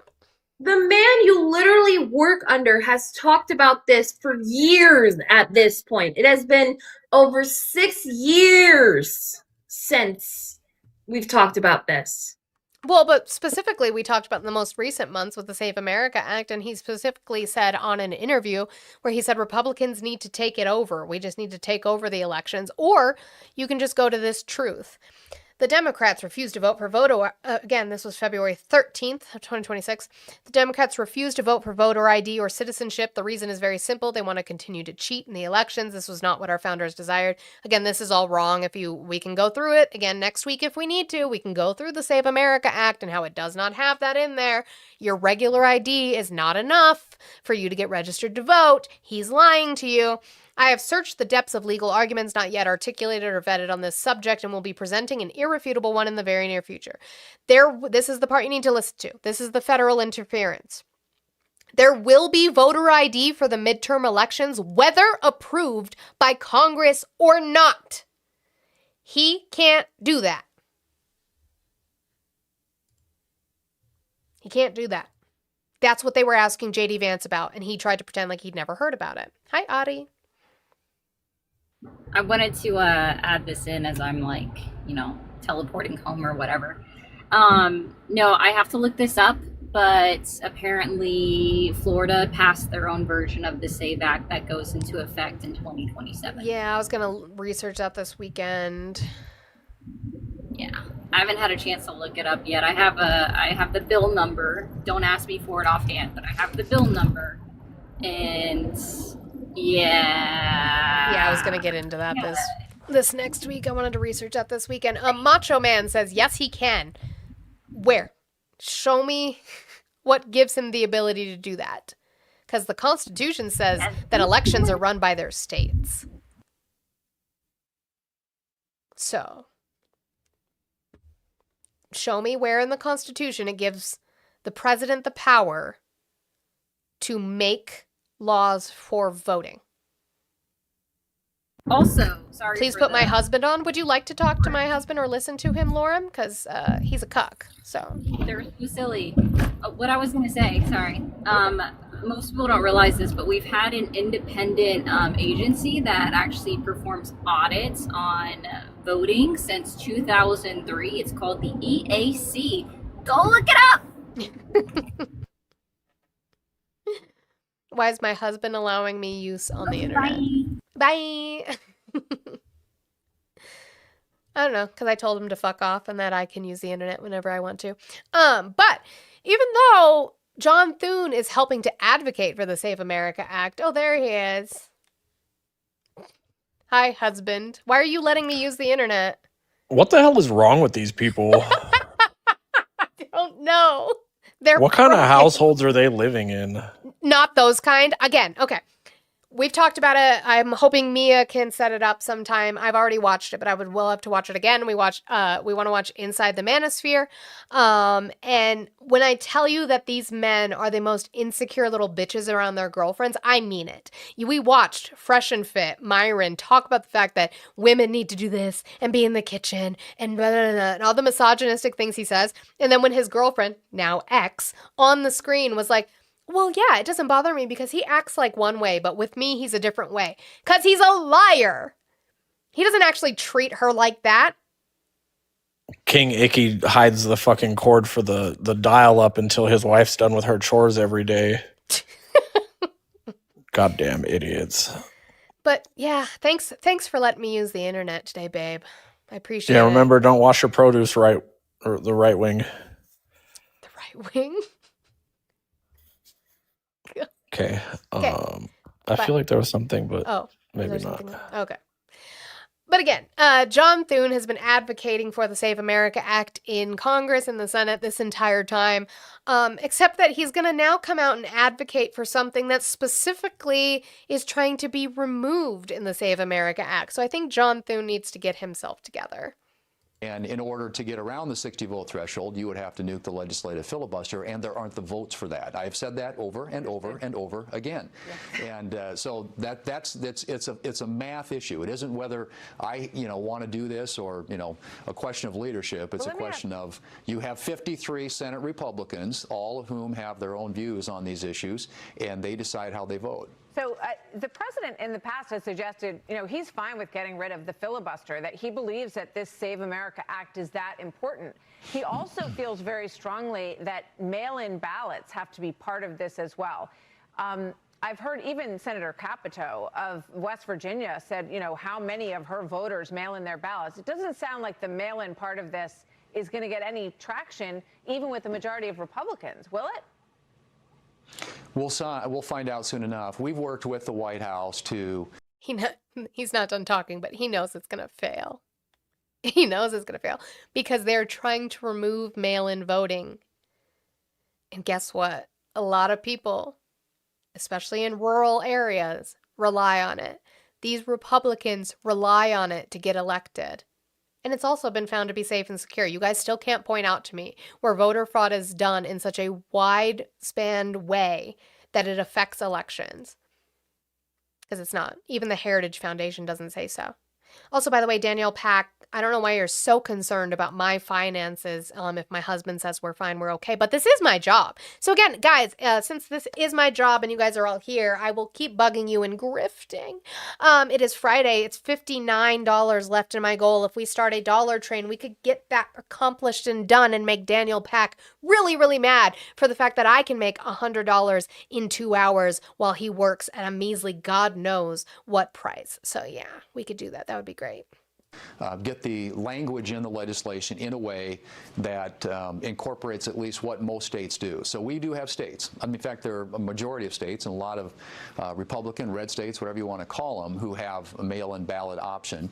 And so we want to ensure that whatever we do here enables them to continue for legitimate reasons to have mail-in ballots. What we want to get rid of are the ballot harvesting, the drop boxes, the unsolicited mailings, things like that I think can be used and are potentially rife with fraud. Those are the types of things that need to be. Except they're not. There's no proof of that. But you're saying you want to protect mail-in voting while at the same time saying you want to get rid of it? John Thune knows this is going to fail. And so he's just trying to talk and not make Trump mad. Eliminated, yeah, but rife. We also want to ensure that states who do use them, for in particular, if you've got like somebody who requests an absentee ballot, proves that they are who they are. But then he said request is. So he did good with rife, and then he said request is. That can vote that way. We want to allow states to make that decision. Well, states already make that decision because that's the constitutional law. They run their elections. For good or for bad. Thank you, Amber, for the dollar train. Choo-choo over there on the green app for Grift Dues F Daniel. I'll say it. Fuck Daniel. Thank you for the $1. You guys can also just send $1 to say fuck Daniel. We'll make Daniel in the YouTube chat real mad today. So W Amber, I want to see W's for my dollar train friends. For bringing us down to 58. Thank you so much. Fuck Daniel. This is my job. I'm sorry you hate yours. What's that? What Daniel doesn't realize is below the camera view, there's a chain holding her to the chair. Oh, yeah. And she can't leave the chair until she makes her money every day. That's true. So if you wanna help, you could set her free. You could change a woman's life. In the arms of... The faster we unchain her, the the faster jewels, she can get to the Starlight. kitchen. Starlight, thank you for the jewels. I appreciate you. I mean, It's what Women's happens History if I have Month, to y'all. pee? That's why I gave you that bucket. Oh, yeah, that's what that's for. Thanks. Okay. So that's What all about for a pee bucket? I have a pee bucket because he won't let me leave because he's the man, you know. Teacher. Ryan, thank you for the $2 train. Toot Twain. Choo choo. Thank you, Ryan, for the $2. I'm going to say that that's for Fuck Daniel, too. So thank you for that. I appreciate it. And then also, Danielle, thank you so much for the 18 on the blue app for Fuck Daniel. Fuck Daniel. I'm in the cuck chairs crazy trademark. So thank you to Ryan and to and to Danielle. I appreciate you guys so much. Oh, Daniel, are you upset? How's that going over there for you? Yo, once we start clearing out Monty's goal, then we start working on the other person in somewhat of a cuck chair that's not a cuck chair. I just have to make sure. I can't move. I'm stuck here. Right? Daniel's gonna have an aneurysm if you don't tell him how you do your taxes. That's crazy. I guess he doesn't understand what certain forms are that you have to fill out when you do YouTube, Twitch, and TikTok. Okay, now we're moving on to Iran. They love this one, don't they? MAGA, did we win or nah? Thank you, Iron Patriot. I appreciate you. Did we win? Did we win the war in Iran? Because Trump said we did. Are we done? If we did, why are we sending out more service members? They just deployed a whole nother MEU. Well, then why? Apparently. Apparently. That's what they said. Yeah, Daniel's probably hugging his Trumpy bear, his Trump doll, probably. Oh my gosh. Trademark. Thank you. Yeehaw. Why is my... Come on. You can do it. I believe in you. There we go.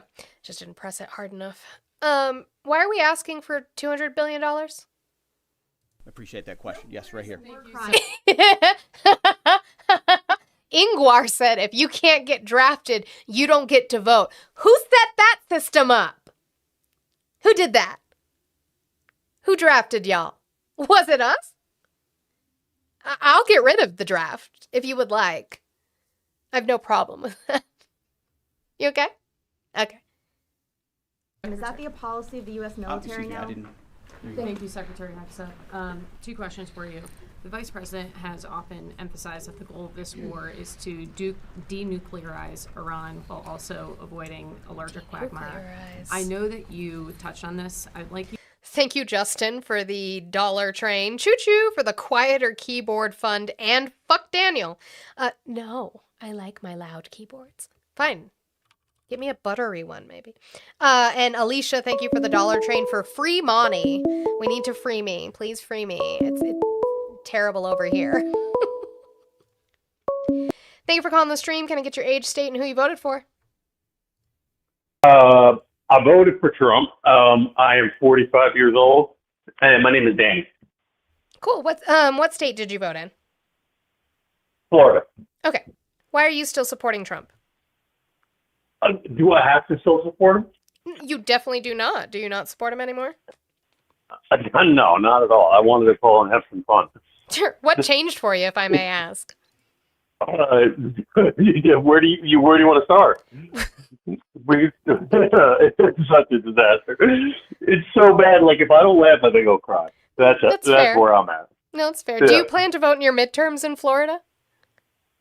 I mean, do I have to? I don't even know. That's fair. I don't even know. I mean, I think I'm gonna withhold.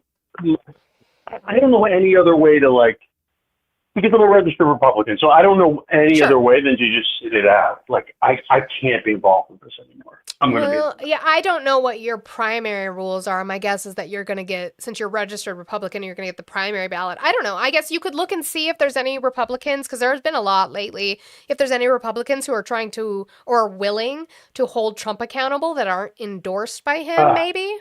But I mean, we just went through this. It's like I can't willingly vote when people are just lying. They're just lying on a podium, and then I have to watch them reverse course and do exactly what they said they weren't going to do. I just don't know what to do. I understand that. I'm trying. You're becoming a disillusioned or disenfranchised voter, and I understand why completely. I completely understand why, and I I don't know what advice to give you. I would advise to vote in the midterms, but I can't tell you what to do, obviously, and I would never tell you what to do. But yeah, I'm sorry that. I mean, the way I look at it is Trump won this election basically by first-time voters, right? Like people had never voted before, and they came out for him because it's vibes based for the most part, especially at that level. Yeah, for the youth, especially, sure.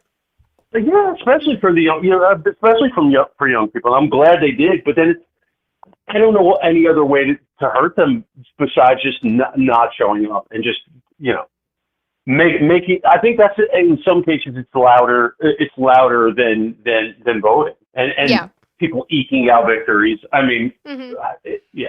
Well, this football team winning vibes of owning whatever other party, it's not how things should be run. I'd rather politics be kind of boring again, but that's just me. Well, I do kind of feel a groundswell of like for whatever you think about MAGA, the lead up to this election, there was a groundswell and there was a good feeling. At least I felt good about it. I mean, there was Democrats in the coalition and there was Republicans in the coalition, and of course he's a moron, right? But like it felt like something was happening. Who's a moron?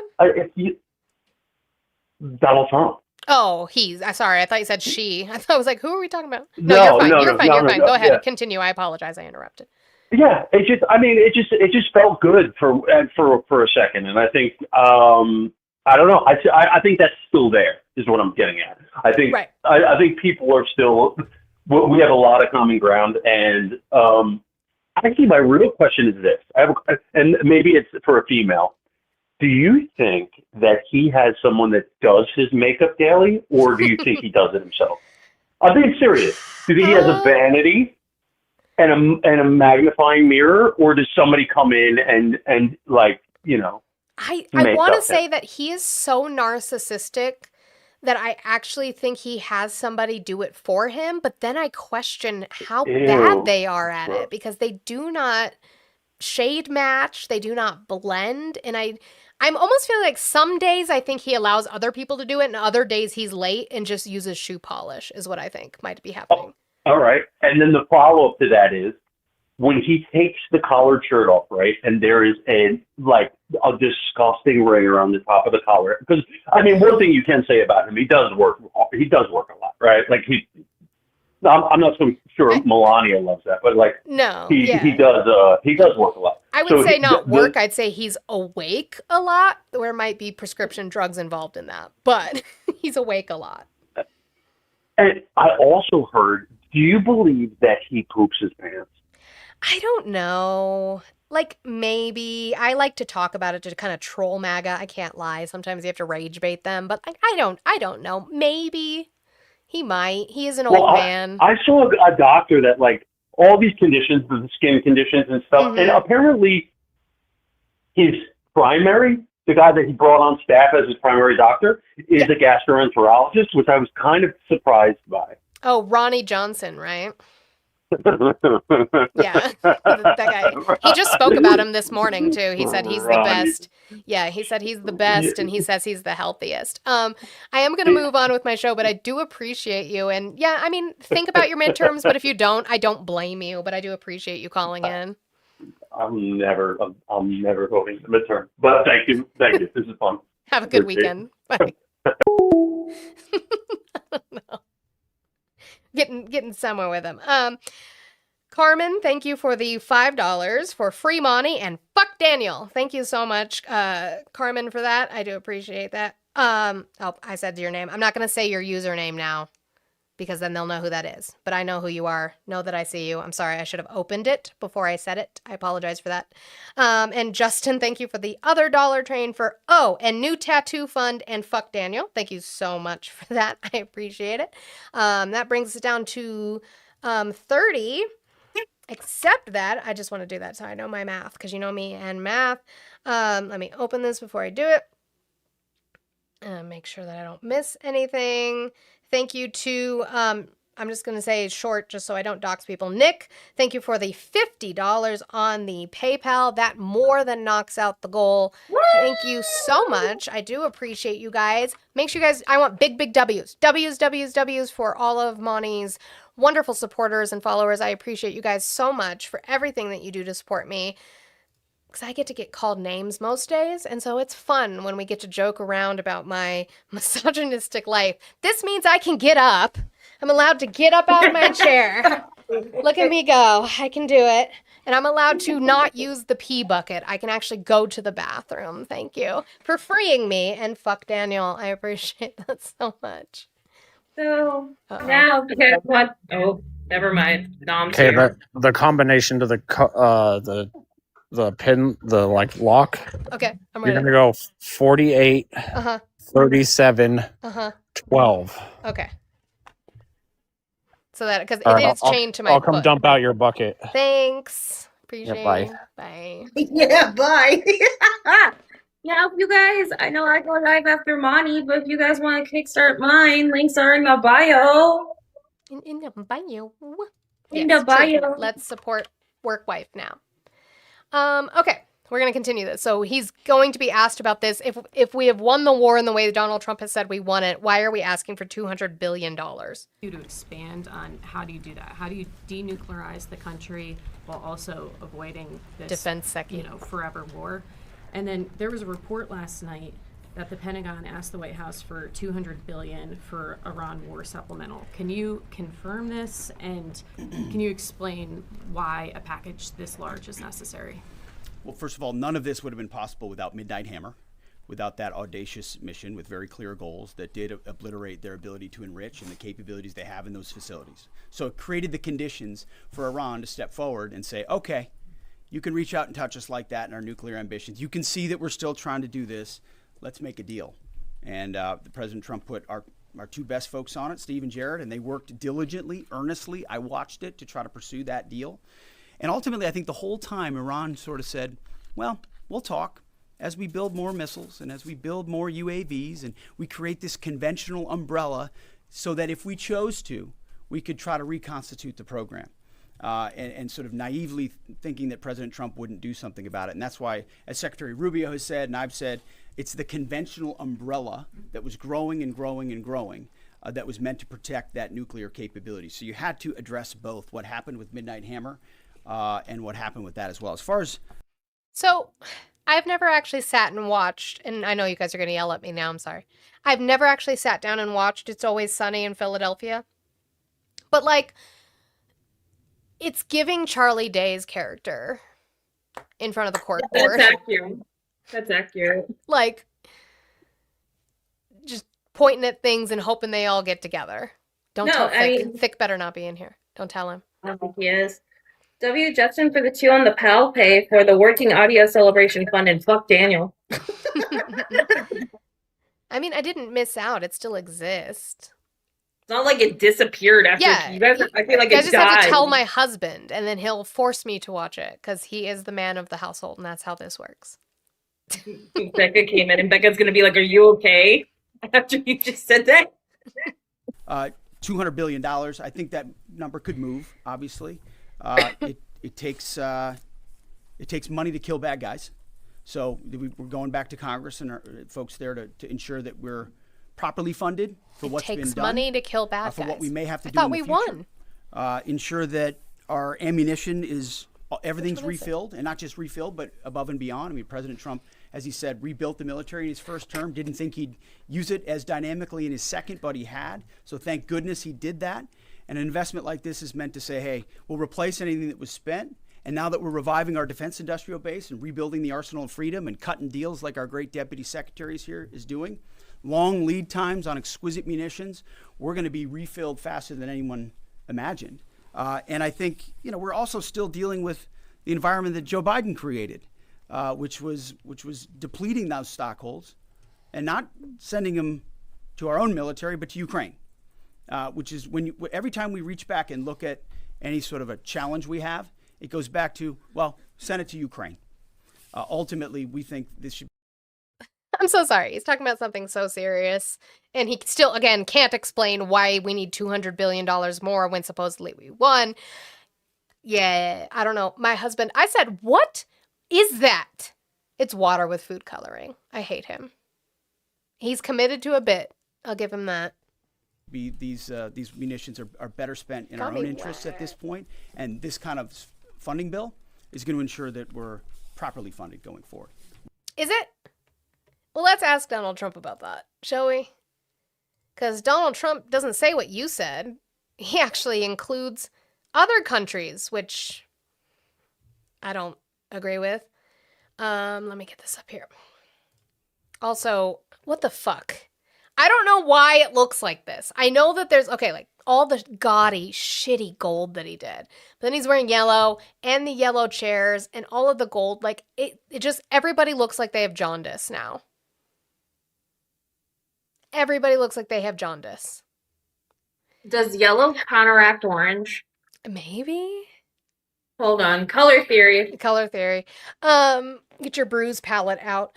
But make sure that, yeah, so Hegseth says you need money to kill bad guys, but he wasn't specific about Iran. And yet Trump is going to talk about that we need it, almost sounding like we're going to start wars in other places now. The war is almost over.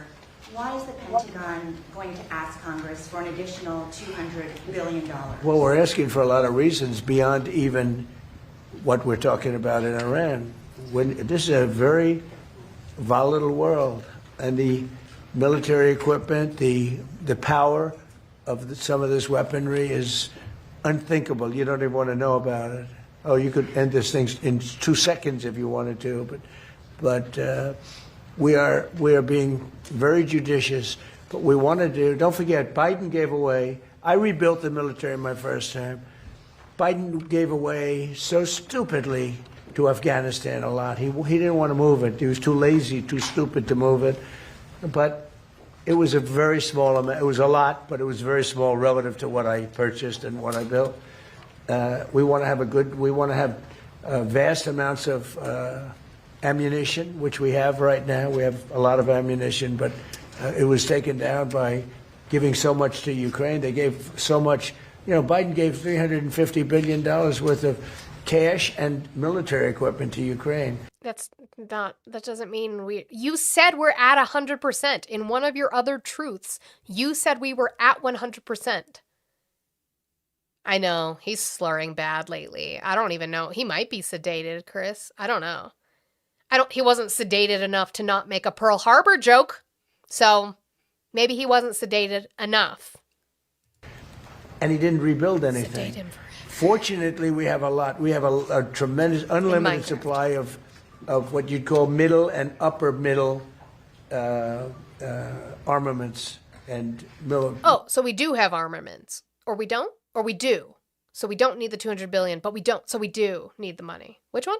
Military equipment, munitions, armaments, but munitions in particular. At the high end, we have a lot, but we're preserving it. We don't really need it. But we're building, our manufacturers of military equipment are building at a level they've never seen before, they've never done before. Pete's in charge of it with all of us, really. But Pete's been very strong on it. The general and Pete, myself, the whole group. And Raytheon is building 4 factories. Lockheed is building 5 or 6 factories. And they're building them fast because we had a very tough meeting with them. They were going out and buying back stock for $51 billion in one case. They spent $51 billion buying back stock. Now they're not allowed to do that. And they are now building a tremendous, there's never been anything like it, what's taking place right now. So we're in very good shape, but we want to be in the best shape we've ever been in. We were that, you know, when I rebuilt the military, we were in great shape, and then Biden blew it. And he didn't do anything. He didn't do anything. And if you listen to the Democrats, they don't even want to have a military. Now you see how important. That's never happened. Nobody in the Democratic Party has said get rid of the military. What the fuck are you talking about, Peepaw? Nobody has ever said that. What?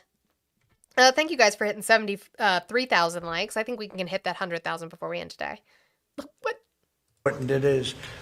But we have the strongest military in the world. We have the best equipment. We make by far the best equipment. The other night, Sure. Okay. they had 114 rockets shot at a certain location, and out of 100 highly sophisticated rockets, out of 114 sophisticated rockets, every single one of them was shot down.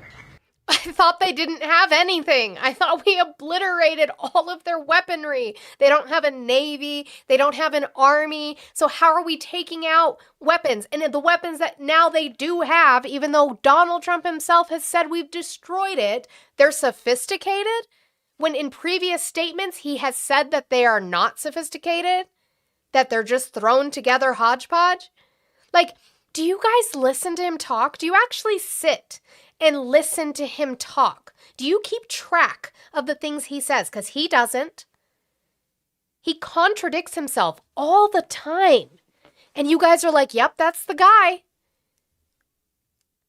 Did we destroy them or not? Do they have shitty weaponry or not? Like, Jesus Christ. No, Iron Patriot, no, not like Biden. I understood what Biden was talking about. You guys couldn't keep up, which is probably why you listen to what Trump says, because he goes off from one point to the other. He does the fucking weave. You guys don't understand it, so you forget the last 4 points that contradicts his next 4 points. With our equipment, all our equipment. It's amazing, actually, how good it is. So we want to be sure, and it's a small price to pay to make sure that we stay tippy top.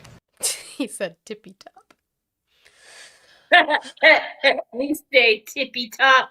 It's a small price to pay. $200 billion and so far 13 servicemen and women's lives. Yeah, sure. And sending out another whole fucking amphib.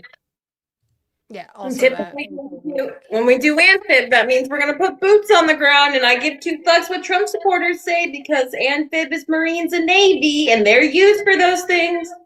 Okay. So let's no, those are different ones. Go back here. Trim Truth. What was that one? Oh, was that today? Oh, yeah. That was today. So again, and another one of his contradictions. Here's a truth from today. Without the USA, NATO is a paper tiger. They didn't want to join the fight to stop a nuclear-powered Iran.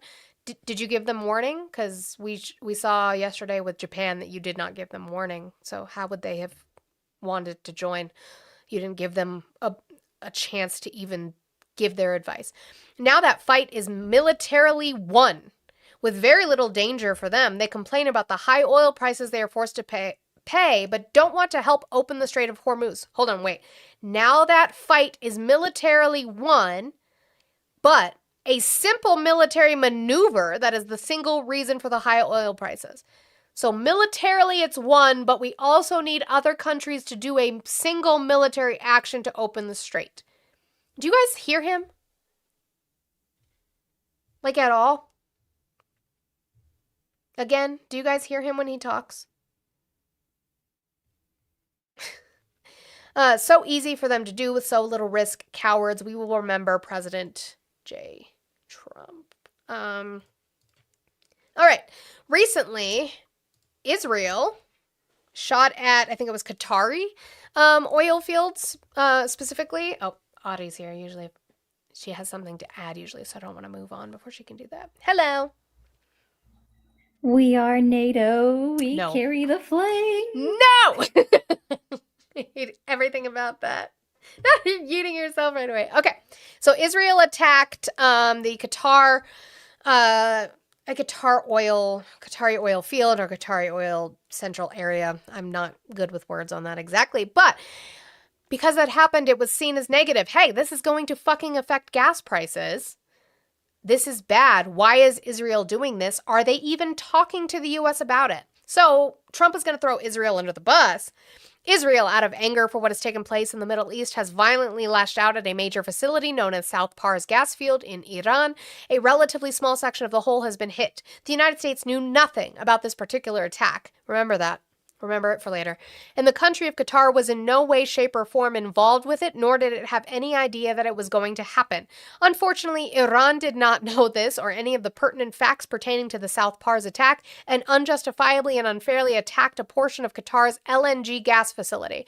No more attacks will be made by Israel. Oh, I'm glad he can just decide that, pertaining to this extremely important and valuable South Pars field, unless Iran unwisely decides to attack a very innocent, in this case Qatar, in which instance the United States of America, with or without the help or consent of Israel, will massively blow up the entirety of the South Pars gas field at an amount of strength and power that Iran has never seen or witnessed before.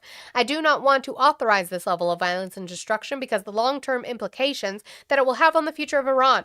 But if Qatar's LNG is again attacked, I will not hesitate to do so. Thank you for your attention to this matter. That's an interesting thing to say, because that's not the reporting that we got.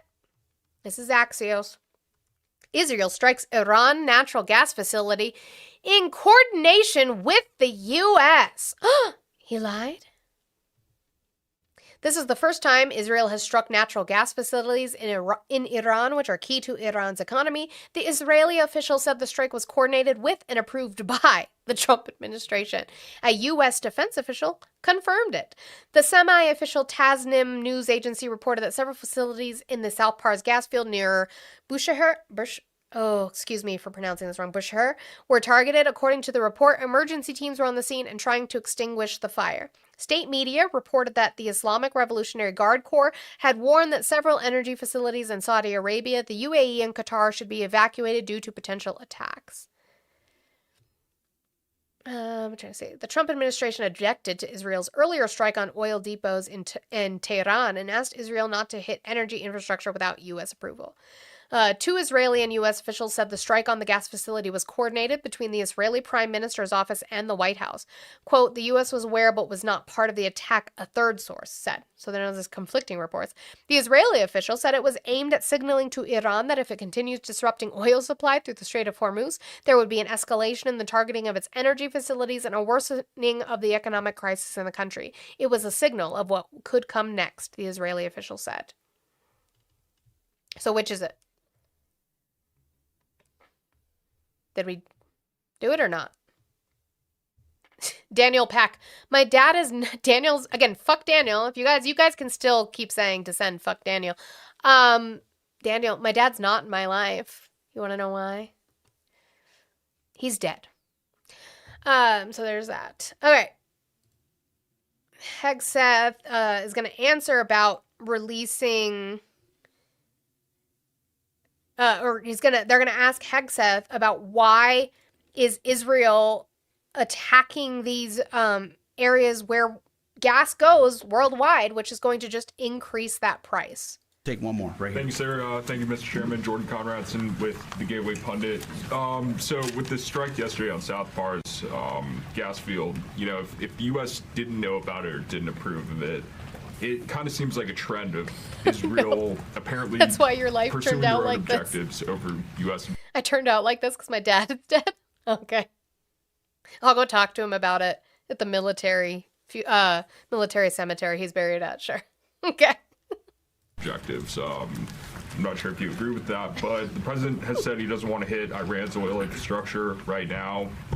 As you said, the U.S. avoided this on Park Island. Oil's nearing $120. Thank you for calling the stream. Can I get your age, state, and who you voted for? 22, California, and I did not vote. Why didn't you vote? I initially supported Donald Trump because of his policies, and he didn't deliver on anything, and I didn't think that was going to happen the second time. So, Sure. That's fair. What'd you call in for then?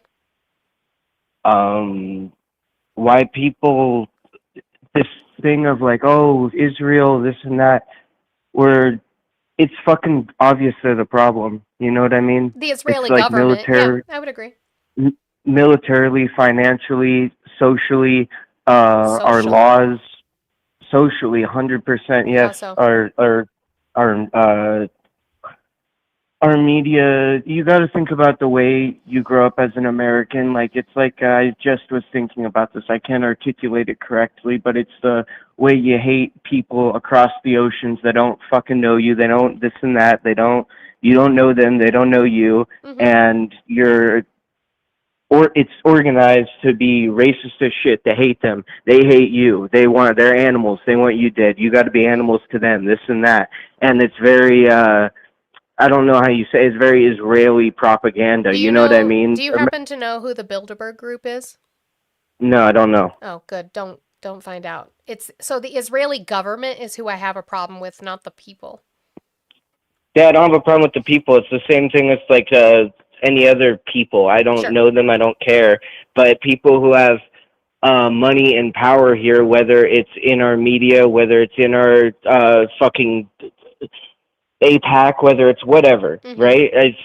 I'm trying to be as like generous as I can with like how I'm framing it, but Right. really I just I'm want to like, make we sure. just Well, I just want to make sure that we're clear that it's not just them, right? Like, yeah, APAC money is a fucking problem in politics, but really the biggest issue isn't APAC itself. It's what allowed APAC to be a thing, or allowed Elon Musk to be a thing, which is Citizens United, which was a Supreme Court decision that allowed for Yeah. corporations to act as individuals and donate as much as they want to political campaigns. I think that needs to be ended. No, I agree. It's open opportunity, but I'm like, who's most successful at it? You know what I mean? Not necessarily, though, because I guess when I hear like they're in the media, like that's not necessarily true.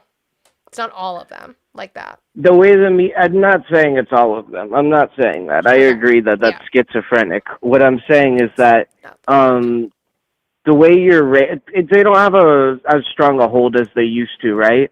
But the way I grew up, I'm 22. I told you the way I grew up, it was very. Oh, you got to do this for this, you got to do this for that, and you don't even realize. You're thinking, oh, it's American propaganda. It's not. It's Israeli propaganda through America. Sure, And I can agree with that. I just want to make sure that you're careful in making sure that it is the Israeli government and what the Israeli government's objectives are, and not going into really old anti-Semitic tropes about. No, yeah. That's what all it's I was hard to making dance around. That's why it's hard to not do that, because that's why I'm like, it's hard as hell not to do that. Literally, I have family that's like really close with people who are really culturally tied with that, and so it's really hard to be sensitive to this or that. And so I'm like, but at the same time, I have the conversations with them, and they go, oh, it's just Netanyahu, this and that. I go, the previous prime minister was worse. Like, you know what I mean? That's why I'm like, so you go into the history of how Israel was set up and put there. Absolutely, I agree with you. I'm just making sure. That's all. I was just making sure we're on the same page. No, and we're not falling I get into it. I get it. anti-Semitic tropes. Yeah. No, you're. No, I don't want to. I'm not trying to get it. I'm just saying. We're going. Oh, this is the problem. Let's appeal to these politicians that are appealing to that. Your appeal, like it feels very hopeless. So I'm just like, I don't even have I'm literally just like, what do you say to do? Because I agree with the problems. I agree with whatever. I'm right wing as hell. I agree with whatever. I still am competent. You get me? It's just what do you do? Because are you going to vote for it? Are you going to hope a politician comes in and doesn't take the money? Well, you know what I mean? It's right. the system. I see voting as a tool, and I know that it's an important one. I'm not saying it's the sole solution, but I know it's an important one because I've seen how they try to take it away. So I know that it's still important, and I just look for most of the time it ends up being progressives who are going for ending Citizens United, who are going for removing or not taking PAC money, and it's looking into. I don't know if you know the website Open Secrets, but so perfect. You know exactly what it does. So then you can look into politicians, and I always advise people, it doesn't have to just be on the federal level. It affects you more so on the local. So make sure you're looking at who's in charge or running for your school boards and your water you boards. Have faith though. You have faith though that it's not rotted to the core. Like you really think that it's like that's what more I'm asking. I get that on the level of like what I can do and what the people around me can do. I get that, but I'm saying you think that that I'm not setting my kids up or this or that or whatever up for failure. Like, I'm sorry, your grandparents, your great grandparents could have fixed this. Sure, but the thing is there. I know that we're not. I know we're not wasting our time. I know that it's not, because I'll say that the foundation could be rotted in way of what this country was set up on, but we've worked to fix it. That's how we get things that allow women to vote, right? That allow Black people to vote. That these are the things. No, you're right. So there is progress that is made in these ways. Now, is there still violence and uprising that get us to this point of a democracy of having those rights? Yeah. But Are those things given to be weapons, though? That's what I'm thinking, too. I'm like, is our freedom really... think about any freedoms we've given. They were for the profit of someone else. That's where I'm talking about. Sure, I don't mean to hold up your show. I'll let you go in a second. I'm just saying, I'm like, it's like fundamentally, like, the rights, yes, give people the rights. Even if I don't agree with the rights, don't ever take away a right. That's ridiculous. Same thing as guns, same thing as an abortion. You don't take away anything. It's fucking... Sorry, you're in America. But I'm going... every one of those rights were given for the profit of something bigger, and it's building something bigger. So I'm like, we're all going, hey, let's just keep building something bigger and fuck what we're looking at. And I'm just like, fair. I don't know. That's a fair critique. No, I appreciate your conversation. I hope you have a wonderful weekend. Yeah, you as well. Thank you for your time and thanks for your show. Yeah, thank you. Thanks. You're kind of a commie. That's not an insult. He said he's super right wing, but I don't know. You're almost there. That even the rights that have been given to us are usually done in the furtherance of profit. Yeah. That's an anti-capitalism take. You're kind of a commie, my friend. Welcome in, comrade. We appreciate you. We're going to let Pete Hegseth finish his thing here. Why are we helping Israel prosecute this war if they're going to pursue their own objectives? We hold the cards. We have objectives. Those objectives are clear. We have allies. Are they? What's the objective? I'm still waiting. What's I don't want it to finish. Kayla. Unfortunately, he has kids. Unfortunately for us, he does. That's a thing. That's a thing that happened. What's the objective? Because we've gotten multiple objectives. It was defensive because they were gonna attack us, and then it's we are going to get rid of their nuclear program because Trump said they were going to have it within 2 weeks. Now it's keeping them from having missiles at all, any military at all. The objectives are not clear because they keep changing. So that's the thing. Thank you, Patrick, for the $15 on the PalPay. Excuse me. Appreciate your plucky style of speaking truth to power. Thank you so much. I try. I really do try to make it an educational outline with a little bit of fun and sass. You know, it's what we try to do. So thank you, Patrick, for supporting for the 15. I appreciate you. Guys, make sure we're supporting my work wife as well. We have knocked out my goal, and I appreciate all the extra donations because, again, I pay my bills with this, so this is great. But make sure we are helping out my work wife, Olive, complete her goals. My God. Her links are in her bio as well. Again, Pete Hegseth's going to talk. I'm sorry. I won't say finish. Pursuing objectives as well. And the truth speaks for itself. I mean, President Trump was very clear about that. Iran has weaponized energy for decades. It said weaponized. Israel clearly sent a warning, and POTUS has made it clear, very clear. Iran knows when you hit Karg Island and you hit military capabilities on Karg Island, which is the only thing we hit, we can hold anything at issue, anything. The United States military controls the fate of that country. Iran has the ability to make the right choices. It should not, going forward, target Arab allies, Arab countries, trying to create pain, the pain that they created themselves. Thank you all very much. You don't get to punch somebody in the face and said, you did that to yourself. That's not how this works. You don't get to do that. I don't know why Daniel's so mad at me. You could have just scrolled on, Daniel. You didn't have to stay here for as long as you have. I'm so glad that you're so mad. So then Pete Hegseth is going to complain that the media doesn't report on the progress. They only report on the bad things. Those bad things, by the way, being the fact that we're losing servicemen and women, which I think is important to cover. The fact that people are dying for something that didn't need to stop hitting yourself. Stop hitting yourself. For something that didn't need to happen, people are dying. And so he's going to be asked about the progress. Are we any closer to being done? Because Donald Trump says we're done. You guys says we're not. You guys say we're not. Which one is it? And he's going to say, well, they only report the bad stuff. They don't report the progress. So then they're going to ask him, what is the progress? He's not going to answer. A dishonest and anti-Trump press will stop at nothing. We know this at this point. To downplay progress, amplify every cost, and call into question every step. That's their job. Their job is to critique him. He's the president. That's the job. Their literal job. But sure.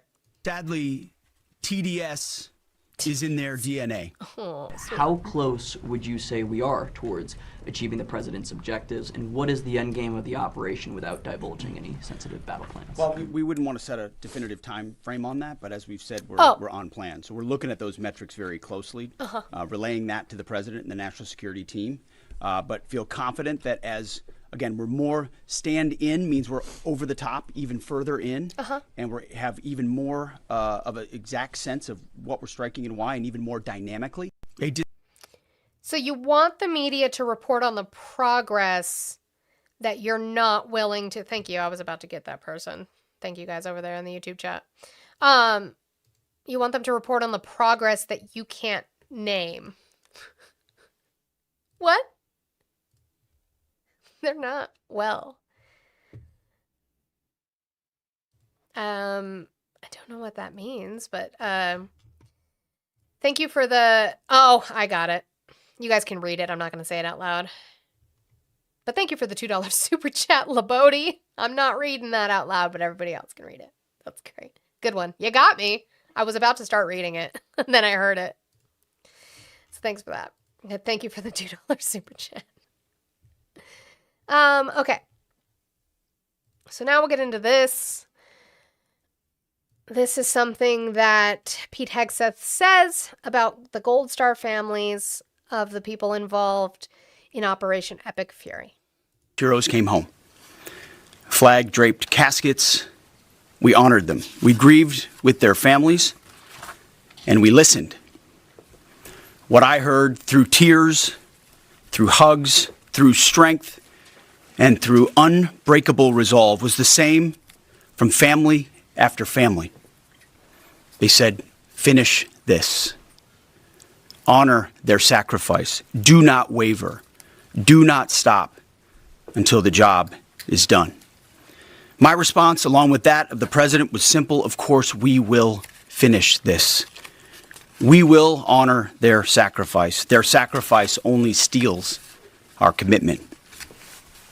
I wear this bracelet. Staff Sergeant Jorge Oliveira, he was one of my sergeants, or one of my specialists in Guantanamo Bay. By the way, guys, let's hit 100,000 likes while we're sitting here. It's 79,000 likes right now.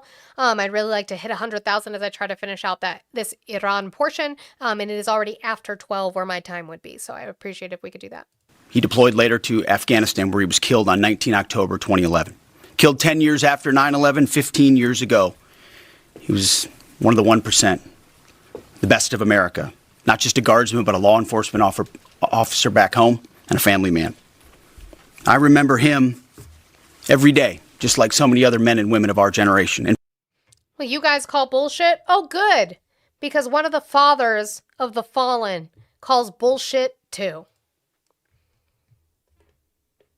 Oop, where did I lose it over there? Okay. Father of service member killed in Iran war said he never told Pete Hegseth to, quote, finish the job. I apologize. I've been drinking water, but damn. Defense Secretary Pete Hegseth met privately Wednesday with the families of 6 service members who died in the Iran war, and in a press briefing the next morning said the message he got was consistent and supportive.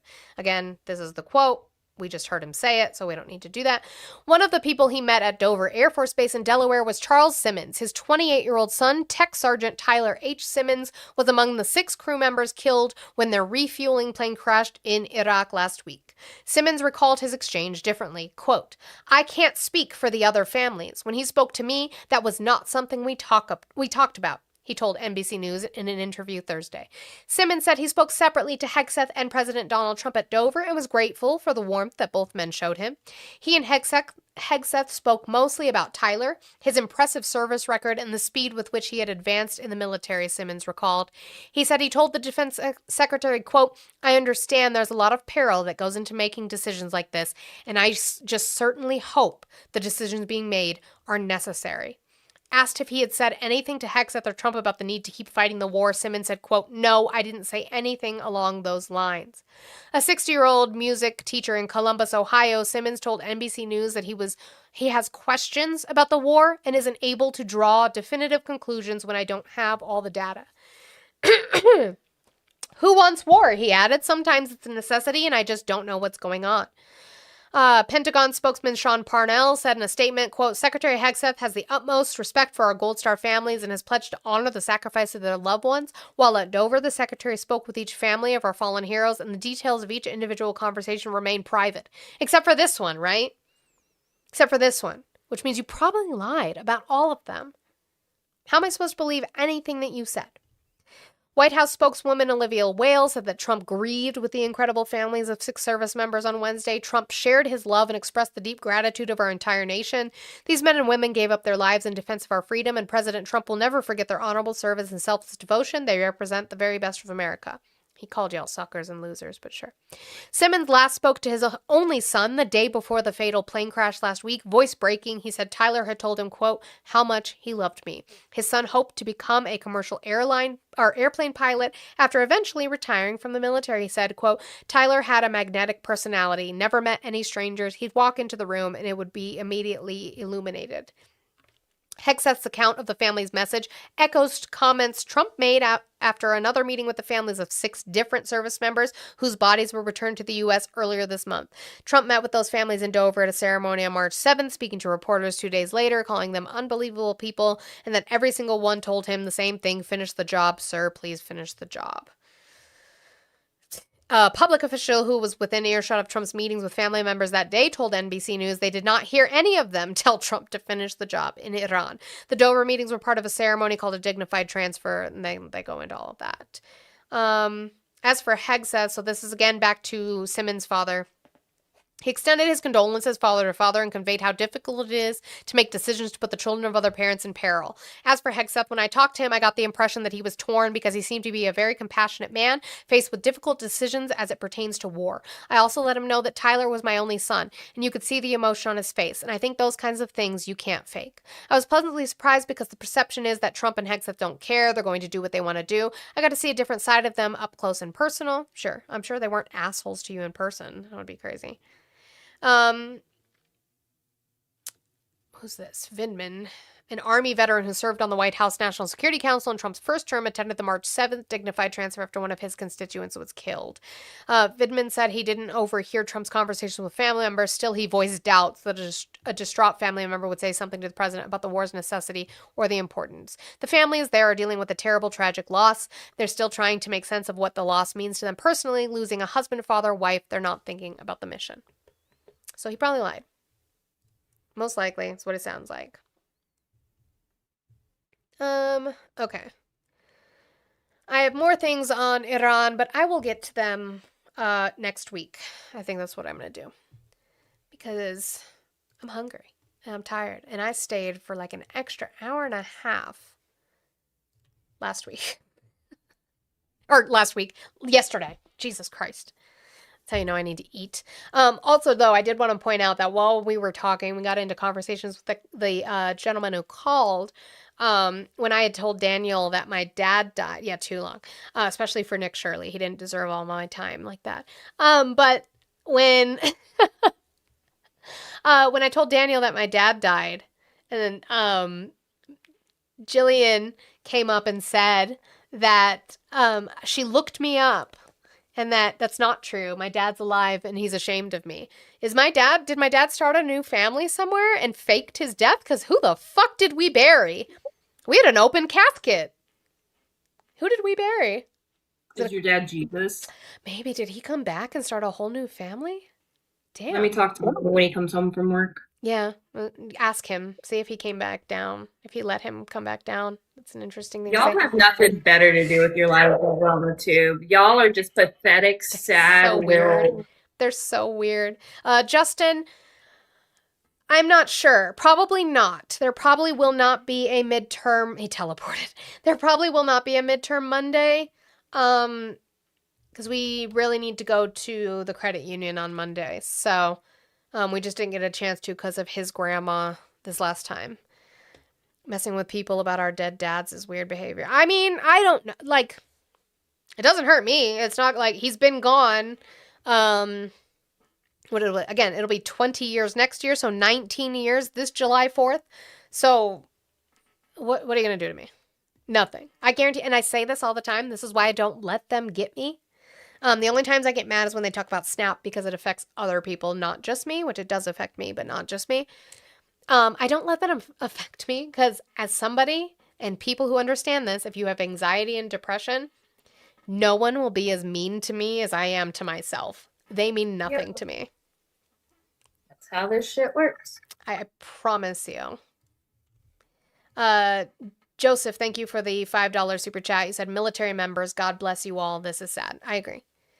For those of you who are serving, I'm sorry that you are in this position. I know that you signed up to defend us and to defend our freedom, and I thank you for that service. I thank you for willing to sign your name on the dotted line, the same way my dad did, the same way my mom did.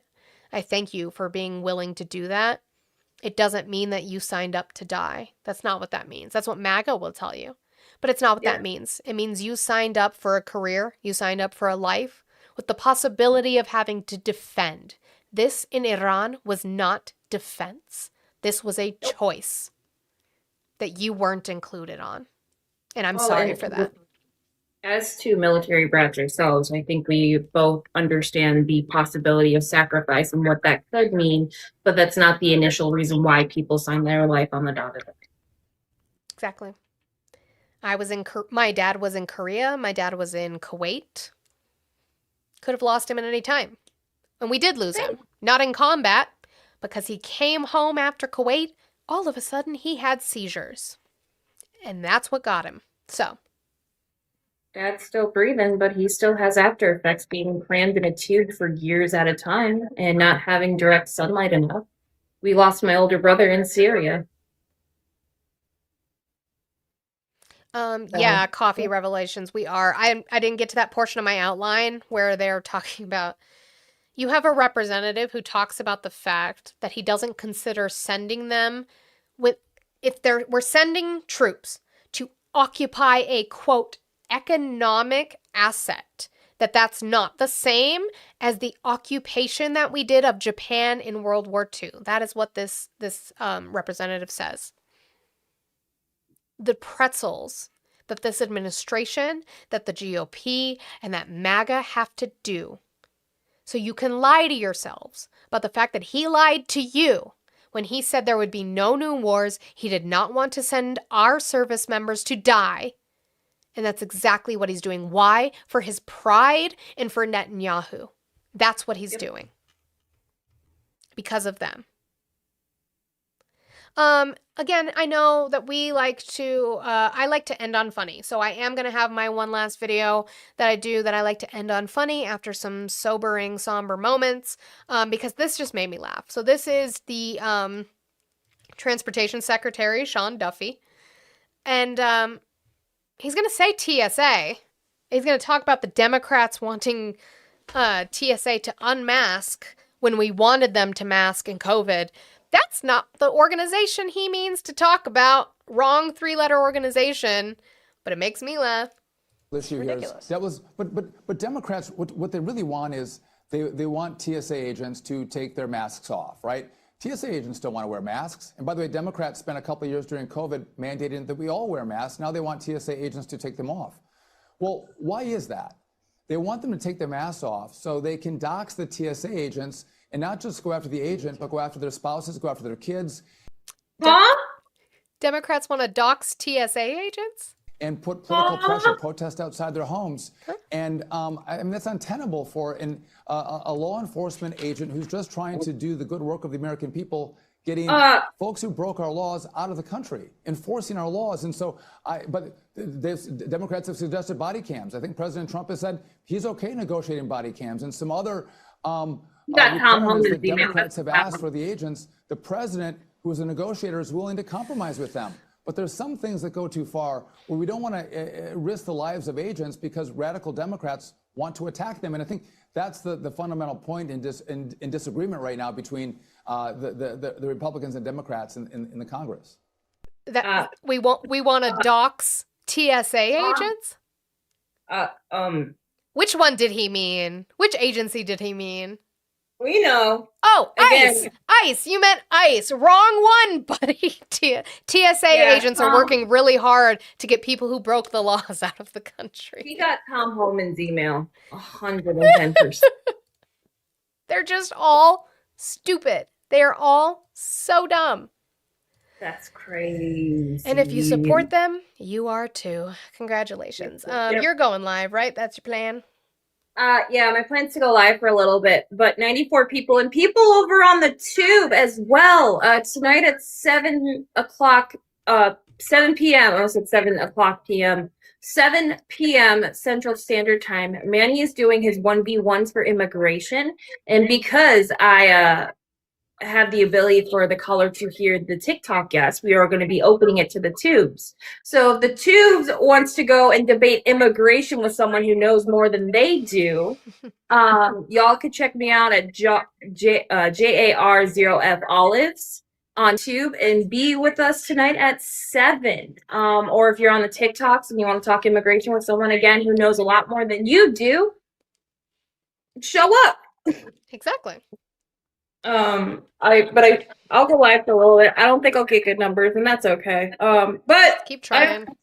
W Justin for getting us down to $48 for my goal. So, and we'll work on it while we're in there. All right, I see you. I drop. Wee. Okay, bye. All right. So thank you guys so much for a wonderful week. Oh my God, hold on. I think it's just the crud my kids have, like left over. So thank you, Sparky. Thank you, Nick. Thank you, Patrick. Thank you, Danielle. And then I think the others, thank you, Trademark. Hold on, let me make sure. And then I gotta go to this one. Thank you, Justin. Thank you, Alicia. Thank you, Ryan. Thank you, Amber. Thank you, Juicy Juice Godfrey. Thank you guys so much for your support today and every single day that you guys show up and support me and watch me and tap that screen really, really hard. We didn't hit 100,000 today, but that's okay. You guys are still rocking it, and I appreciate that. We hit 82,000, and that works for me for a Friday. I'm not mad at it. We're going to go raid Olive. So yeah, I probably will not have midterm Monday next week because I have adulty things to do, which is why I didn't go live Mondays. There's a reason why I remember that I didn't go live Mondays, and it's not just because the kids are home. It's just, why do I hate you? I'm sorry. Wasn't sure if that was you. I wasn't sure if that was you. I apologize. I'm so sorry. Like, legitimately. God, that sounded condescending. Do I really? I just sound that bitchy all the time, don't I? My God. I am sorry. I'm sorry. I'll do better next time. I'll remember if I see that last part that's who you mean. I'm an adult, unfortunately. I don't mean it, but thank you, Ashby. I'm sorry. I love you. And I love your guys' support. And I will be back on Tuesday, 10 a.m. Mountain Time, whatever that time that is for you. You might see me stream on Twitch gaming this weekend. Maybe that's kind of what I've been doing with my time on the weekends. But other than that, I don't do politics, really. I take breaks. I research for the weekend for the next week, but I take breaks from politics. So yeah, you might see me this weekend on Twitch gaming, but other than that, no. And I appreciate you guys. I appreciate your support. No way. And I will see you guys next week, 10 a.m. Mountain Time on Tuesday, whatever time that is for you. We're going to go raid Olive over here on TikTok. Thank you guys on the YouTube. Thank you, my mods over there. I appreciate all the work you guys do with those people. I thank you for my supporters over on YouTube as well as your fighting in the trenches. Fuck Daniel. Thank you, Twitch, as well. I appreciate you guys and my loyal little viewers over there on my Twitch. And I will see you guys next week. Let's go raid Olive. Love y'all. Take care of yourself. spend times with friends and family, take breaks, drink water, do something nice for yourself. Have a fun little treat this weekend. Love y'all. Bye.